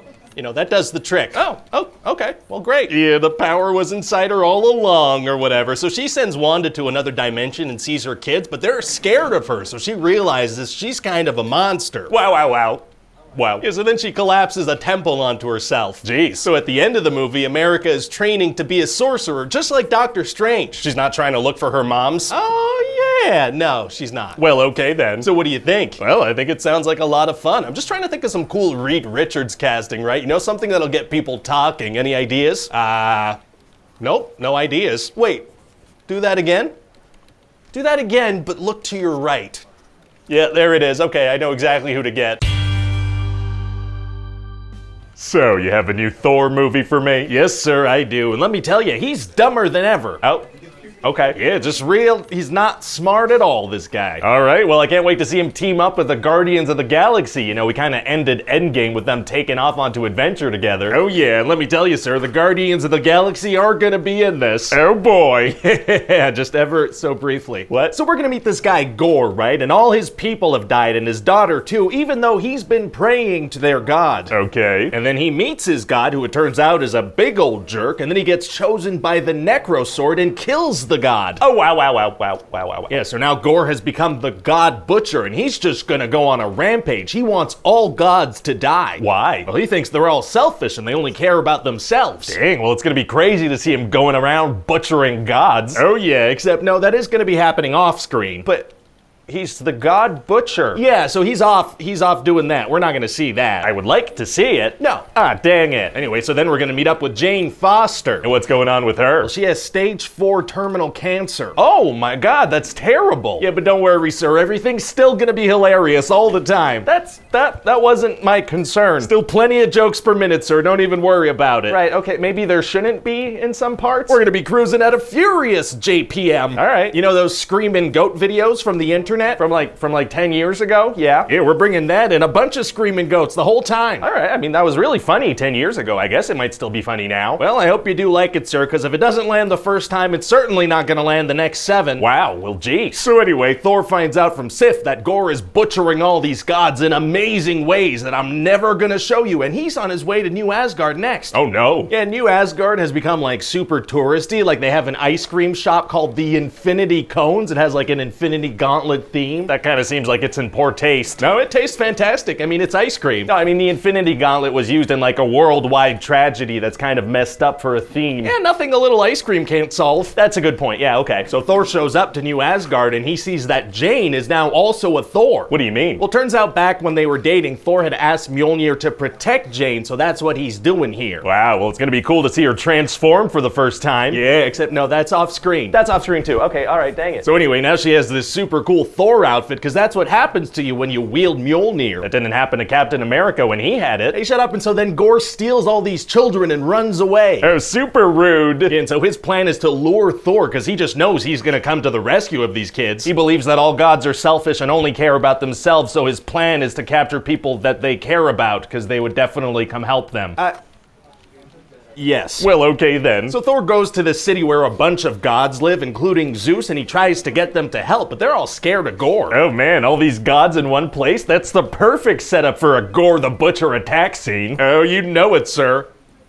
Anyway, so then they impale Zeus with his own Thunderbolt and steal it and run away. Oh, impaling people and stealing their belongings is tight. Oh my god. That won't hold up in court, by the way. That wasn't an official admission of guilt or confession. Alright, so then they go fight Gore and he steals Stormbreaker. Why? Well, it turns out that Stormbreaker is the key to the realm of eternity, where eternity will grant one person one wish. Oh, what's up? It just seems like maybe it would have been easier for Thanos to just go there instead of trying to gather all the Infinity Stones. Yeah. Or for the Avengers to go there for that matter, instead of inventing time travel. Yeah, well, see, the thing is, I'm gonna need you to get all the way off my back about previous Marvel movies. Oh, okay, let me get off of that thing. Oh, thank you so much. Oh, thank you very much. So does Thor just summon Stormbreaker back? That's a thing he can do, right? Yeah, no, I guess it's not within his summoning range. He needs to change service provider. And then they find out that Mjolnir is actually draining Jane's life force, so if she uses it again, she'll die. I thought Mjolnir was protecting her, now it's killing her? Yes. Dang it, Mjolnir, what the heck? So Thor is like, all right, well, Jane, you can't come fight with me, and also Valkyrie got stabbed, and Korg is just a face. He lost his body. Man, well, it's gonna be hard for Thor to fight Gore on his own. Actually, it's gonna be super easy. Barely an inconvenience. Oh, really? Yeah, because see, he's not gonna be alone, actually. What do you mean? Well, he lends his Thor powers to all the kids, which is a thing he can do now, so they all fight Gore and his monsters. Oh, wow, wow, wow, wow, wow, wow, wow. Yeah, and so then our hero, you know, the guy with the army of child soldiers, attacks the bad guy, who's, you know, the guy who thinks gods should be nicer to people. That's, I don't, maybe don't phrase it that way. Right, okay, the good guy fights the bad guy. Yeah, definitely keep it vague, that sounds better. Anyway, then Jane shows up to help too. But she'll die. She does, yeah, but then Gore is so moved by their love, when he makes his wish, he doesn't wish for all gods to die. What does he wish for? He wishes for his daughter to come back to life, but then he dies, so Thor kinda has a daughter now. Very cute. And Korg has his body back and he falls in love. How did he get his body back? I don't know, and so that's about it. What do you think? Well, it sounds like a lot of fun, but do you think maybe we're going a little too hard on the Marvel humor? Sir, it's impossible to lean too hard on the Marvel humor. Trust me. So, you have a movie for me? Yes, sir, I do. It's a sequel to a super popular movie, and it's gonna have blue people underwater. But Avatar 2? Marvel doesn't make those, you silly goose. No, actually, I'm talking about Black Panther 2. Oh, okay, yeah, no, that series is in our repertoire. That's not how that's pronounced. So anyway, obviously, we're gonna start the movie with a nice tribute to Chadwick Boseman. You know, the Marvel logo is just gonna be him. Of course. And in the movie, T'Challa's gonna pass away from an illness, and Shuri's gonna be trying to save him by making that heart-shaped herb synthetically, but she's not gonna manage. Wow. Yeah, so throughout the movie, Shuri and the Wakandans are kind of dealing with the passing of T'Challa while also dealing with this new threat that emerges. Oh, what's the threat? Oh, it's freaking Namor. Namor. How do you pronounce that? You know, everybody in the movie's gonna say it differently. I guess there's no wrong way to say it. Oh, I'm gonna pronounce it Namor. Okay, no, maybe there is a wrong way. Like a hungry little kid asking for seconds of his favorite dessert. Namor. Is that cool? Yeah, no, that's absolutely not cool. Well, okay then. So why does this guy want to fight Wakanda? Well, it's a long story, but see, this guy's the leader of a secret underwater nation called Talocan, and they also have vibranium, right? Now that's the stuff that makes all the cool things do all the cool things. Yeah, and since Wakanda told the whole world about vibranium, the CIA started looking for some with a vibranium detecting machine. What does that machine do? It detects vibranium. That's probably why they called it that. That's absolutely why it's called that, sir. And since the CIA found some vibranium underwater, Namor is like, hey, Wakanda, this is your fault. What the heck? Oh. So he's like, no, you gotta go get me the scientist that made the machine. I mean, if the machine was purchased by the CIA, they probably already looked into how to make more. What's the point of getting the scientist girl? So we can introduce Riri Williams to the MCU before her show premieres on Disney+. Oh, okay, yeah, that is urgent. Get her in here real quick. So Namor just kind of shows up in Wakanda and says all this to Shuri and the Queen. Do they not have security for the waterways headed into Wakanda? I mean, they must, but Namor's so good he bypasses them. How does he manage that? With his, water skills, I guess. It's off screen, so he just comes and goes as he pleases. Oh, coming and going as you please is tight. Sure. So now Shuri and Okoye have to go get Riri or Wakanda's gonna be attacked. Why don't they send more backup with them? Unclear, but so then Shuri and Riri get taken to Talocan underwater. Uh-oh, tough to breathe underwater. And so Namor shows Shuri how beautiful his nation is and tells her his origin story and why he hates everybody. Understandable. I didn't even tell you why he hates everybody. I know, I get it. Okay, that's alarming. So anyway, he's like, hey, we should team up and burn the world down. And if you refuse, I'm gonna destroy Wakanda first. They're gonna wage war with the entire planet? Yeah. How do they plan on taking on landlocked countries with beluga whales and hot air balloons? Well, I wouldn't laugh, sir. You know what they say about beluga whales? You never know when they're gonna strike. That's not true. It might be. So anyway, eventually Nakia comes and rescues them and they head back to Wakanda. Nice. But then Namor and his people are gonna attack and they've got water, they've got fish, they've got really good singers that'll make you kill yourself. What? And Namor has tiny little wings on his feet. Aww. And then he drowns the queen. Oh my god. Yeah, and then he tells Shuri, all right, I'm gonna give you guys some time to regroup, okay? Does a week sound good? I'm gonna head out for a week or so. Why would he do that? So they have time to prepare for the final battle of the movie. Okay. So then Shuri frickin' figures out how to synthesize that flower and she becomes the Black Panther. Oh, wow. And she gives Okoye a weird Power Ranger suit and they make Riri a suit. Is everybody just kind of getting suits now? That's right, sir. Several people are kinda Iron Man now. Wow, and how did they get all that done in such a short amount of time? Montage. Gotcha. So now it's time for the big final battle and they've figured out their plan of attack. What's their plan? They're gonna head out to the ocean and fight the ocean guy and his people there. Isn't that the enemy's home turf? Yes. Isn't that where the enemy will have the biggest advantage? Oh, absolutely. That doesn't seem like the best plan. Well, that's the one they're going with. Also, they realize if they dry Namor, they can weaken him a bit. But what, are they gonna attack him with a blow dryer? No, that'd be ridiculous. All right. It's more of like a space heater type thing. Oh, okay. So the Wakandans head to the ocean for this fight and,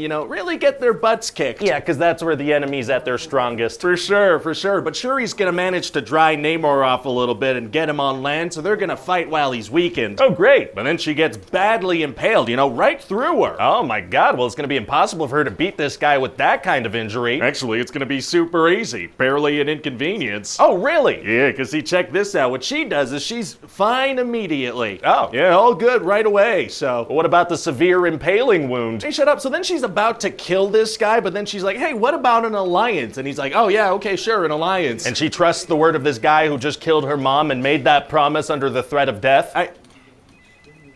Yes. Well, great. And so, yeah, then we find out that the Black Panther had a kitten and we're done. What? So what do you think? Well, it sounds like a great movie and a nice tribute to Chadwick Boseman. Thank you. Yeah, this is gonna fit right in with all the other fantastic movies we'll be releasing in 2022. Oh yeah, people are gonna love them all, sir.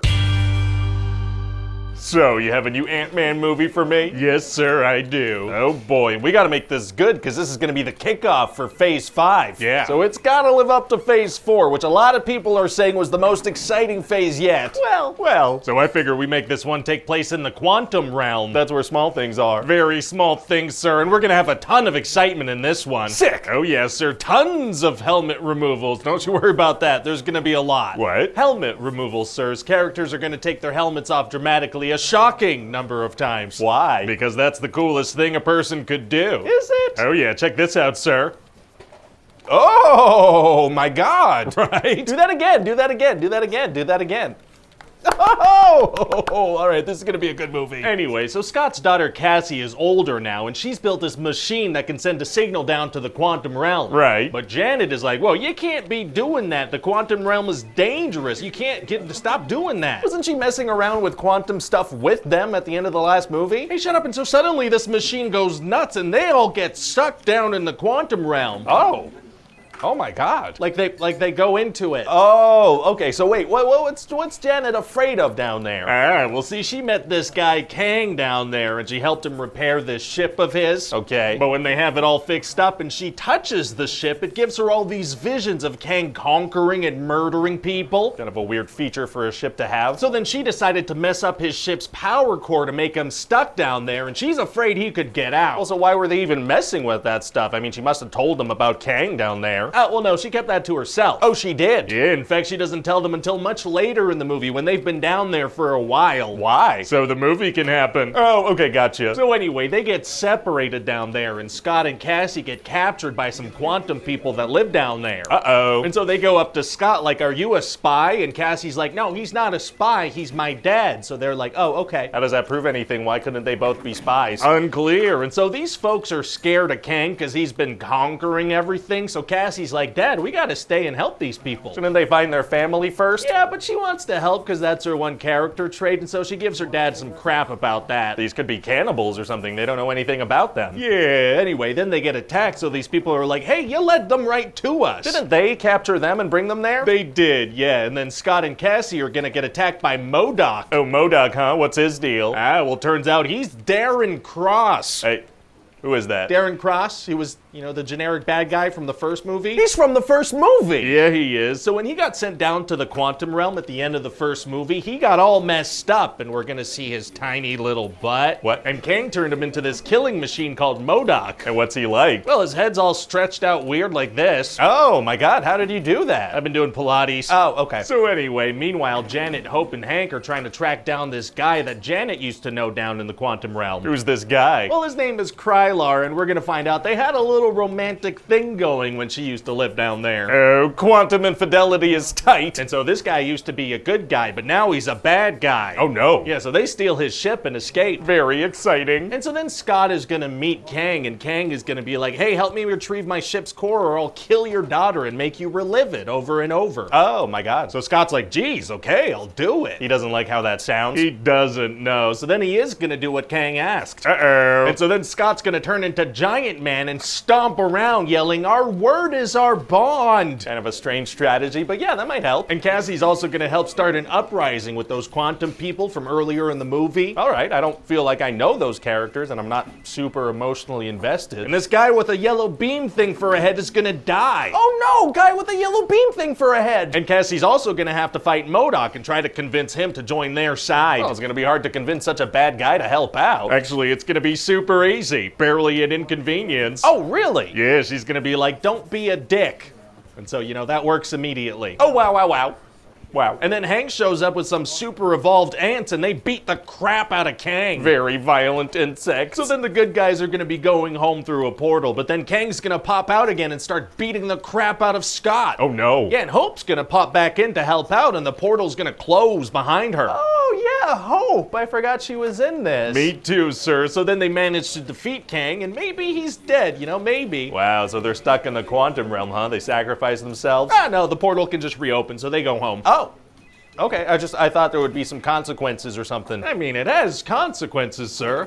The guy with the yellow beam thing for a head died. That is a good point, yeah, you're right. And so that's about it. What do you think? Well, I mean, Kang is supposed to be the next big bad guy, right? And so far we've seen him get killed in Loki, and in this one he gets beat up by a bunch of bugs. Yeah, well, there is gonna be a post-credit scene of a bunch of him in a bunch of different costumes. Oh, yeah, that'll do it. That is threatening and not hilarious in any way. Great, I think people are really gonna like this. Me too.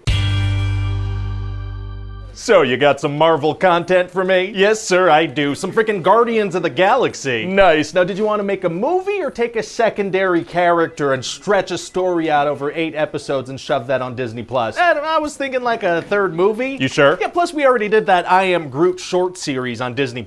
We did? Yeah, I'm pretty sure that's a thing that exists. Really?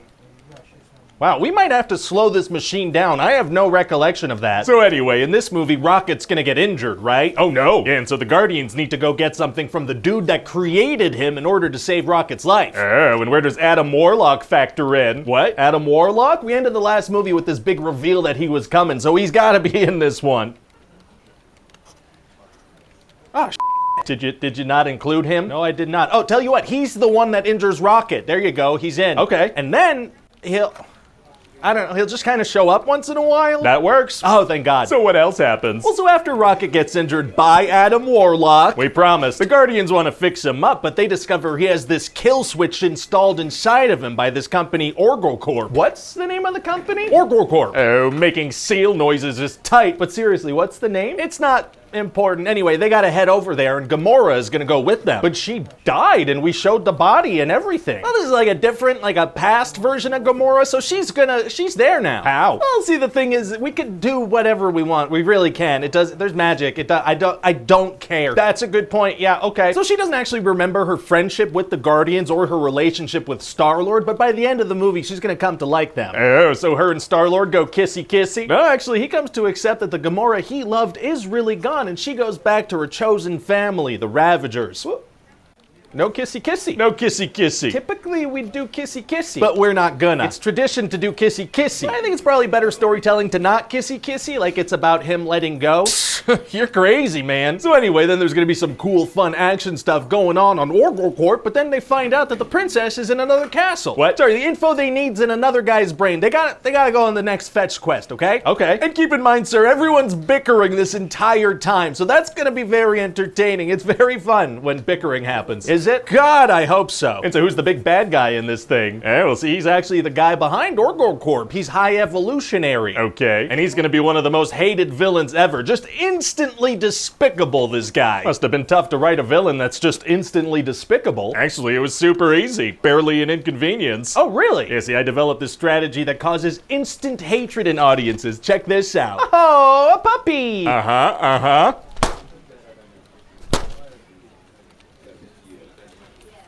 I'll kill you. Oh my God. You'll never work in this town again. You'll never work in any town again. I'm somehow in charge of all the towns. Easy. I'm gonna set your mailbox on fire, and while you're looking into it, I'm gonna nuke your house. Now what's the point of the mailbox? I don't know. I'm just very upset, you son of a stupid. Sir, no, I'm proving my point, okay? We're gonna have the High Evolutionary be really mean to cute animals constantly. Oh, okay.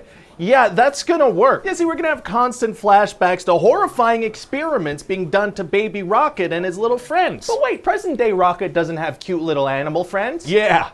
So you can see where these flashbacks are headed. Oh no! But we're gonna intercut that with fun action and bickering and stuff, so it evens out. Kind of feels like emotional whiplash. No, it's just kind of fun times and then, you know, constant, almost unnecessarily graphic depictions of animal cruelty. Oh my God. Anyway, so eventually they manage to get the codes that they need to save Rocket's life. Oh good! And they're all gonna go up against the High Evolutionary and kick his sorry butt. Why does this guy have such an apologetic butt? That's just an expression. His butt's indifferent to this whole story. So does Rocket kill him and get some sweet revenge? No, he doesn't, because he says he's one of the freaking Guardians of the Galaxy. Do the Guardians not kill people? Oh no, they do. Yeah, constantly. A lot of dead bodies. Right. But not this guy for some reason. Anyway, they leave him for dead in his exploding ship. There it is. And so all the good guys are going from the exploding ship to the good guy ship, but Star-Lord kind of has to travel through space to get there. Oh, we should have Adam Warlock save him. Well, I mean, Star-Lord has the helmet and the rocket boots, so technically he should be fine. Yeah, maybe he forgot those at home because he was in such a rush. Seriously? Yeah, honestly, we gotta show some more Adam Warlock, dude. We promised. All right, so,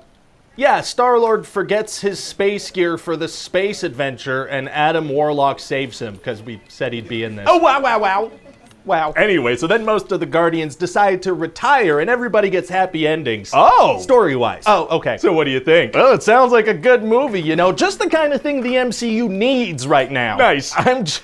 I'm glad this creative team is on our side. So, you have a movie for me? Yes, sir, I do. It's a sequel to Captain Marvel. Oh boy. And WandaVision. Oh. And Miss Marvel. All right. And Secret Invasion, kinda. So it was like a sequel to 16 hours of content across 3 shows and a movie? Yeah, and it'd be preferable if viewers had watched all of that. Hey, what's a Marvel movie without a bit of homework? So what happens in this thing? Well, we've got this villain Dar-Ben, right? And she's kind of angry because Captain Marvel's actions have kind of killed her planet Hala. All right, As long as we're not doing one of those generic forgettable villains, people are really sick of forgettable villains. Oh, trust me, sir, Dar-Ben's anything but forgettable. Who's Dar-Ben? Okay, that's not a good sign. Anyway, this villain wants to get her hands on these 2 bangles. Ah, so she heads to Cincinnati? What? No, these are like quantum bands. Oh, okay. And so Dar-Ben, Who is the villain, has one, and also Kamala Khan, aka Miss Marvel, has one too. She's from Miss Marvel. and Dar-Ben uses hers to create a jump point in space, which causes all kinds of wackiness. What kind of wackiness? Well, since Captain Marvel and Miss Marvel and Monica Rambeau have light-based powers, they switch places when any of them use their powers simultaneously. Shouldn't Emilia Clarke's character from Secret Invasion be switching with them too? Hey, shut up. And so these characters take off to a planet called Tarnax, and then Nick Fury takes Kamala Khan's family onto his space station. What? Why would he bring them there? For safety. That seems incredibly unsafe. Well, see, sir, the thing is,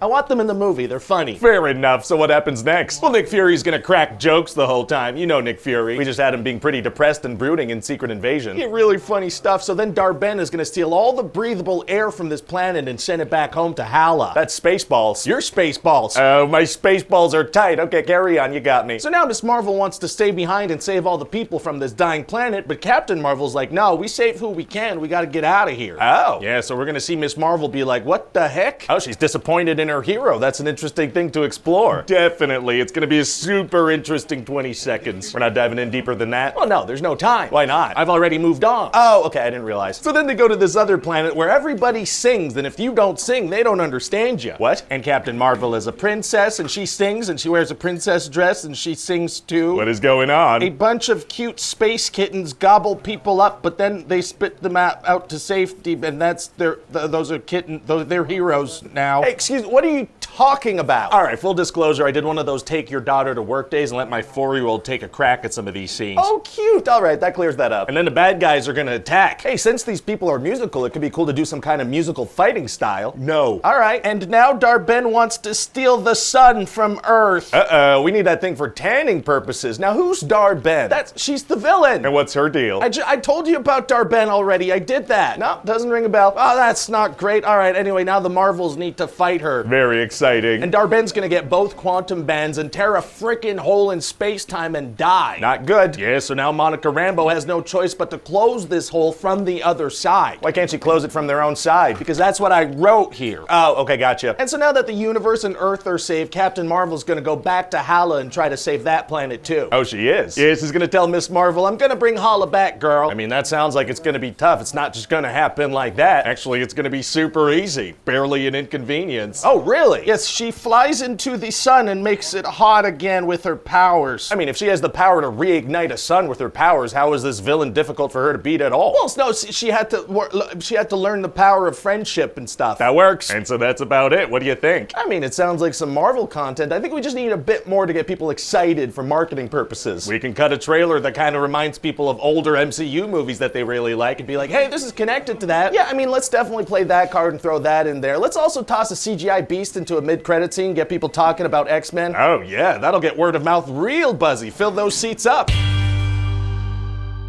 So, you have a Deadpool movie for me? Yes, sir, I do. Okay. Oh, I feel like you're a little scared. Well, this is our first time diving into this crazy R-rated stuff like this. Right. So just, be gentle. You got it, sir. Don't worry. It's gonna be okay. Okay. So you know how at the end of Logan he died that heroic death? Yeah, beautiful ending, very emotional. Well, at the start of this movie, Deadpool's gonna dig up his decomposed corpse and kill a bunch of guys with his bone. Oh my God. Hey, you're okay. You're okay. Oh, okay. So anyway, in 2018, Deadpool uses the time travel device from Deadpool 2 to go to Earth 616 and meet with Happy Hogan and try to join the Avengers. He's from several movies. Oh boy, that's a very fun cameo. Okay, if that's your reaction to that cameo, that's like That's the tip of the cameo berg. Oh, it is? Yeah, one of the main audience reactions I'm going for with this movie is, hey! That's the most satisfying way to say hey. I agree. So anyway, 6 years later, Deadpool is brought into the TVA by this guy Paradox, who tells him his timeline is dying because the anchor being Logan has died. Anchor being? Yeah, each timeline has one and can't keep going without it. What about the millions of years before anchor beings are born? And if them dying kills a timeline, does that mean they're all supposed to be immortal? I have so many questions. Hey, shut up about all of them. It's just a reason for Deadpool to go find a Wolverine. Oh, okay. So before Paradox mercy kills his timeline, Deadpool grabs a TemPad and goes to search for a replacement. Oh, wow.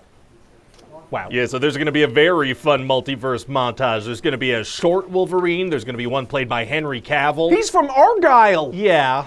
Oh, boy. Good cameo. Listen, sir, are you going to react like this to every single cameo? Yes. Well, cameos are kind of one of the main things we do in this movie, so maybe I should just list them all for you, get it out of the way. Oh, I don't know if I can handle that. Chris Evans as Johnny Storm. He's from the Fantastic... I know. Then there's Wesley Snipes as Blade, Jennifer Garner as Elektra, Daphne Keane as X-23. We've got Channing Tatum as Gambit, Aaron Stamford as Pyro, Tyler Mane as Sabretooth. We've got Toad, we've got Juggernaut, we've got Nathan Fillion, Blake Lively, Matthew McConaughey. Sir? Sir? Is he gonna be okay? I don't know. What do you mean you don't know? Is he in a coma? I don't know. Wait, do you think I'm a doctor? Well, Dang it, I told my wife this white jacket she got me would make me look like a doctor. I'm just another producer guy. oh. Well, can I keep pitching my movie to you? Sure, let's go. So anyway, I was telling the other producer guy, the movie's gonna be a great vehicle for cameos. And what were the cameos exactly? I'm not going through that again. So anyway, Deadpool finds the worst Wolverine, and then the TVA sends them to this void filled with superhero cameos. Okay. And this Wolverine doesn't like Deadpool, so they're gonna fight a bunch. Don't they both regenerate? They do, yeah, so it's gonna be just a ton of stabbing with no stakes. Sick. And Deadpool's gonna crack a bunch of jokes about how Disney and Marvel isn't good anymore. Stuff's going so bad. It's kind of hurtful. And how multiverses just aren't very compelling. Just to be clear, this is a multiverse movie, right? Yeah, but if you point out the thing you're doing, that makes it okay for some reason. I'm breaking the fourth wall. And I'm okay with it. So anyway, now Deadpool and Wolverine need to get out of this cameo void to go save the timeline. Okay. So some bad cameos bring them and Johnny Storm to the leader of the void, Cassandra Nova. And what's her deal? Well, she's Charles Xavier's twin, so powerful mind, baldiful head. Oh boy. Yeah, but she's evil. Why? Because she's antagonistic. Got it. And she's gonna absolutely decimate Johnny Storm, rip his skin off, turn him to blood and bones. Oh my god. Yeah, I figure we continue the trend from Doctor Strange where a Fantastic Four character dies a horrible death. Kind of a weird trend to develop, but okay. So then Cassandra leaves Deadpool and Wolverine to be killed by Eliath, the big smoke monster from Loki. She doesn't just kill them too? No, because the movie's not done and they need to escape, so they escape. Oh, good for them. And then they're gonna meet up with Blade and Elektra and X-23 and Channing Tatum as Gambit. Channing Tatum never played Gambit. No, sir, but he almost did, and let me tell you, people that paid attention to casting news in 2014 for films that were ultimately canceled are gonna love that cameo. Pretty specific target you're aiming for there. And I intend to hit it. I imagine you will. So Wolverine's gonna have a nice scene with X-23, and she's gonna make him feel better about all the X-Men dying in his timeline. That's sweet. Yeah, and that convinces him to be heroic, so they go confront Cassandra again. Very exciting. And they get her to open this big old Doctor Strange portal hole to go back to their timeline. Oh, strange holes are tight. But now Cassandra decides she wants to destroy all timelines and just keep the void. Why? Because it's the time in the movie when we raise the stakes. Oh, okay. So she sends like 100 Deadpool cameos to fight them. They're all Deadpool, so they all regenerate? Well, there's one nice Deadpool that doesn't have that power, so he dies. But other than that, this is a giant fight scene where none of the fighters can get hurt. Yeah, there's no way they're not all gonna be okay, but it's gonna look very cool and be an entertaining way for an audience to spend 3 to 4 minutes of their time, and there's nothing wrong with that. You know what? I guess you're right.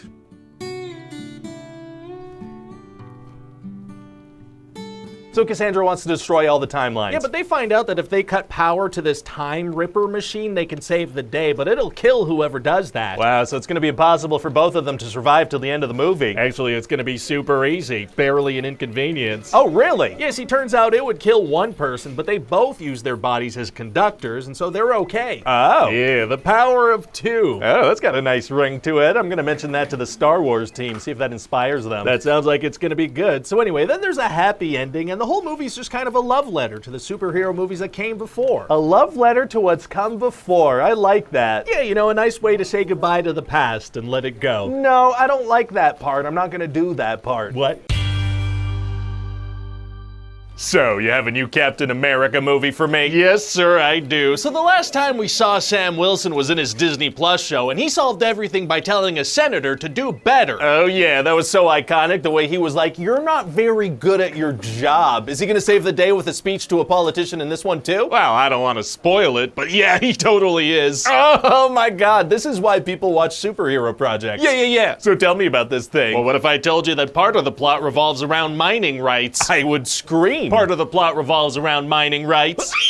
Oh my god. So what kind of mining rights? Well, remember in the Eternals there was a giant celestial head that popped out of the earth and then we never spoke about it again? Introducing concepts and characters and not referencing them again is part of the brand now. Right, well I figure we start tying up some of these loose ends, so turns out the celestial head is full of adamantium. That's the stuff Wolverine uses to stab people. It is, so the president of the United States frickin' wants a treaty about this stuff. And who's the president? Thaddeus Ross, remember him? Yeah, kinda. And also remember Dr. Samuel Stearns from The Incredible Hulk almost 20 years ago? Oh yeah, we teased something about him back in the day, didn't we? We did, and in this movie, we're gonna pay it off. Let the tease ripen for a couple of decades, sure. Yeah, and so President Ross is a little sad because he's now estranged from his daughter Betty Ross. Remember her from The Incredible Hulk almost 20 years ago? Wait, is this a Captain America sequel or an Incredible Hulk sequel? Well, sir, that's none of your business. What? So anyway, Captain America and Falcon get invited to this summit by the president, and they bring that old super soldier Isaiah Bradley with them. Okay. But then during the summit, he and a couple of other people get mind controlled and try to kill the president. Oh no, how'd they get mind controlled? Well, turns out Stearns has a big old scrotum brain now, because he was exposed to Bruce Banner's blood in The Incredible Hulk almost 20 years ago. Did you say scrotum brain? And he's so smart, he can do all kinds of things, like calculate probabilities real good. Oh, so he's like always right about the things that are gonna happen? Rarely, if ever. Oh, okay. So anyway, Isaiah Bradley gets arrested, and this former Black Widow, who's the head of Ross's security, she stops the other mind-controlled people. Oh, that's cool. I'm gonna cast someone distractingly small to play her. Great. Wait, what? Why? So then what happens? Well, Sam starts to investigate, and he gets ambushed by Sidewinder from the Serpent Society, who he had a little run-in with earlier in the movie. Okay. So then there's gonna be this cool action scene where it's gonna be like, oh no, is Captain America gonna be able to beat up this guy in his mid-60s? Is he? He is. Oh, beating up senior citizens is tight. So through that guy, they find out about this old black site where they find old scrotum brain Samuel Stearns. Please stop saying that. Yeah, and so it turns out that President Ross had fully blamed the events of the Incredible Hulk almost 20 years ago on Stearns and kept him imprisoned here. Why? Well, he made him use his intelligence to help make him president, and then he said he'd pardon him, but he totally didn't. Rude. Yeah, and so Stearns is pretty upset about that and wants to sabotage him. Kinda understandable. So Stearns mind controls some fighter pilots and creates a big old conflict with Japan around the Celestial Island. Uh-oh. So Captain America surfs on a missile and saves the day, but Falcon gets hurt. Oh. Yeah, because I don't really want him in the third act of the movie. Why not? Well, because this is a Captain America movie. It's his journey. He's the one who has to be present while Thaddeus Ross has a character arc. Got it. But before that third act, Bucky Barnes is gonna show up. Oh boy, they're gonna team up again? No, he just gives Sam a little pep talk and leaves. He's gotta go. Oh, he's not gonna help out. No, he's busy. He's got other stuff to do. Okay. So anyway, then there's gonna be this big reveal that Stearns was actually giving Ross little doses of gamma radiation through these heart pills he was making for him. And what does that mean? It means that the frickin' president's gonna turn into frickin' Red Hulk. Oh, there's our trailer right there. Wait, no. There's our poster. There's our marketing. Well, this whole movie's kind of leading up to that as a big reveal. Big Red Hulk. Oh boy, that's a movie people want to see. That really takes the wind out of my air sails. Hulk smash! Okay, so anyway, all the Secret Service agents, they start shooting at the Hulk, but that's not doing anything. They just immediately start firing at the president. They do. Huh. So now Captain America starts fighting him, and he brings them over to these cherry blossoms where Ross said he used to go with his daughter. Okay. And he tries to talk him down, but it doesn't work. He is simply too angry and hulky. Yikes, well, gonna be tough to beat him now. Actually, it's gonna be super easy. Barely an inconvenience. Oh, really? Yeah, because see, they're gonna fight a little bit, and then Sam's gonna talk him down. Didn't he just try that? Well, yeah, but this time it works. Why? Because. Well, okay then. So then he resigns as president and voluntarily puts himself inside that big raft prison, and his daughter's gonna show up to visit him. Well, if we're gonna have a Betty Ross cameo, why not have her be the one to show up at the cherry blossoms and have that be the reason the speech works this time? Hey, shut up. And so Stearns. Oh yeah, what happened with Stearns? How do they stop him? Oh, he turned himself in. He's all done. Oh, he did? Yeah, the movie's done, so he stopped trying to do stuff. Well, that's nice of him. Oh, he is gonna have a post-credit scene where he's in the raft and he tells Sam, hey, did you know there are gonna be more movies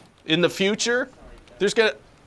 Stuff's gonna happen. Very cool. Hey, should we have Bruce Banner show up since this movie seems to be wrapping up a bunch of his storylines? No. Okay. So what do you think? Well, I mean, we've got Captain America, we've got a big old red Hulk. I think Marvel is back, baby. Yeah, people are gonna go nuts for this.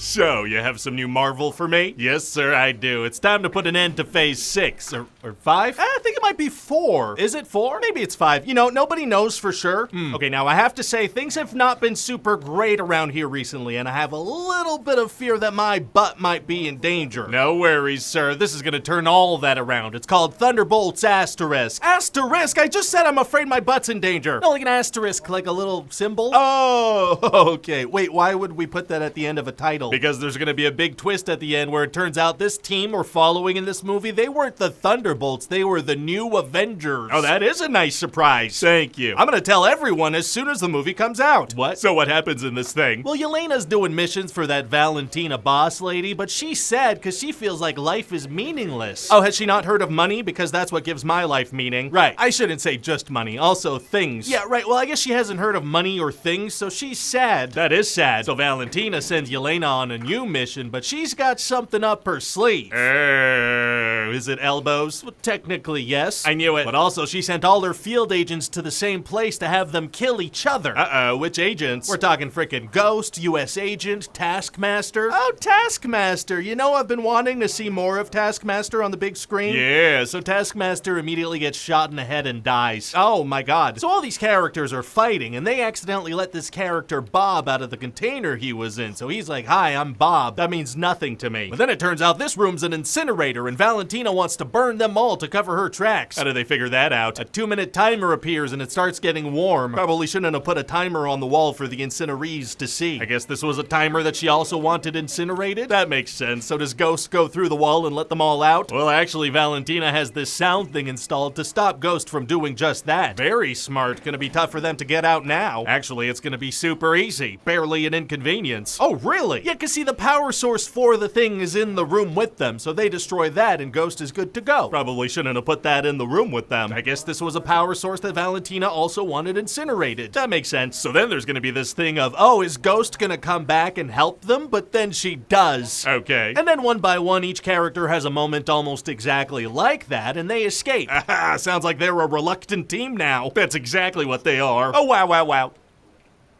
Wow. But then Valentina and her team are there, so Bob sacrifices himself so they can escape. Well, that's nice of him. Turns out he's freaking bulletproof and he can fly and he's got a bunch of powers. Oh, he does? Yeah, we'll get back to that later, but then Red Guardian shows up and picks up the team. How does he know where they are? Well, see, he's a limo driver now and he was driving Valentina around and overheard the whole plan. Valentina doesn't vet her drivers at all? Not even a little bit. In fact, his limo company's called Red Guardian Limo Service. Literally the superhero name of the father of one of her main operatives. Yeah, she should have caught that one, but she didn't. Anyway, so he picks them up, but then they all get apprehended by Bucky. He's from like 8 other MCU projects. He sure is, sir. And in this movie, he's a congressman, but he doesn't like it. How come? Because it's stupid and he prefers punching things. That makes sense. Why'd he even do that in the first place? Unclear, but he also wants to stop Valentina, so he joins the squad. What are they, some kind of suicide squad? For legal purposes, no, they are not. Right. Well, it'll be nice to have a super soldier serum guy on the team with the other super soldier serum guy and the other super soldier serum guy. Yeah, making it a 3-pack. So now Bob is with Valentina because she wants to make him into a superhero she can control. Okay. But the thing is, he doesn't even know how to control his powers. So what does Valentina do? She tells him, hey, learn to control your powers, and he does that pretty much immediately. Well, okay, that was pretty straightforward. It was. And the thing about this guy that we're just gonna kind of explain right before it happens is that he's got a god complex, so she compliments him, and that means she's in control of him. Just like that? Just like that. So she calls him Sentry, and when the team shows up to stop Valentina, he kicks all their butts. Oh boy, a very powerful former Bob. But then he realizes, hey, why am I listening to this lady? And he turns her on. What? Sorry, he turns on her. Oh, that makes a ton more sense. So Valentina's assistant uses a kill switch on Sentry, and her and Valentina get out of there. They don't stick around a minute to make sure he's actually dead. Well, listen, sir, nobody's ever done that in a movie, and we're not about to be the first. That's a good point. So anyway, it turns out that this kill switch triggered something inside of Sentry and turned him into this dark, shadowy, void version of himself. Oh, I have one of those following me around. Really? Because this is like a metaphor for depression and whatnot. Oh, mine just tells me to do things. Say that something is tight.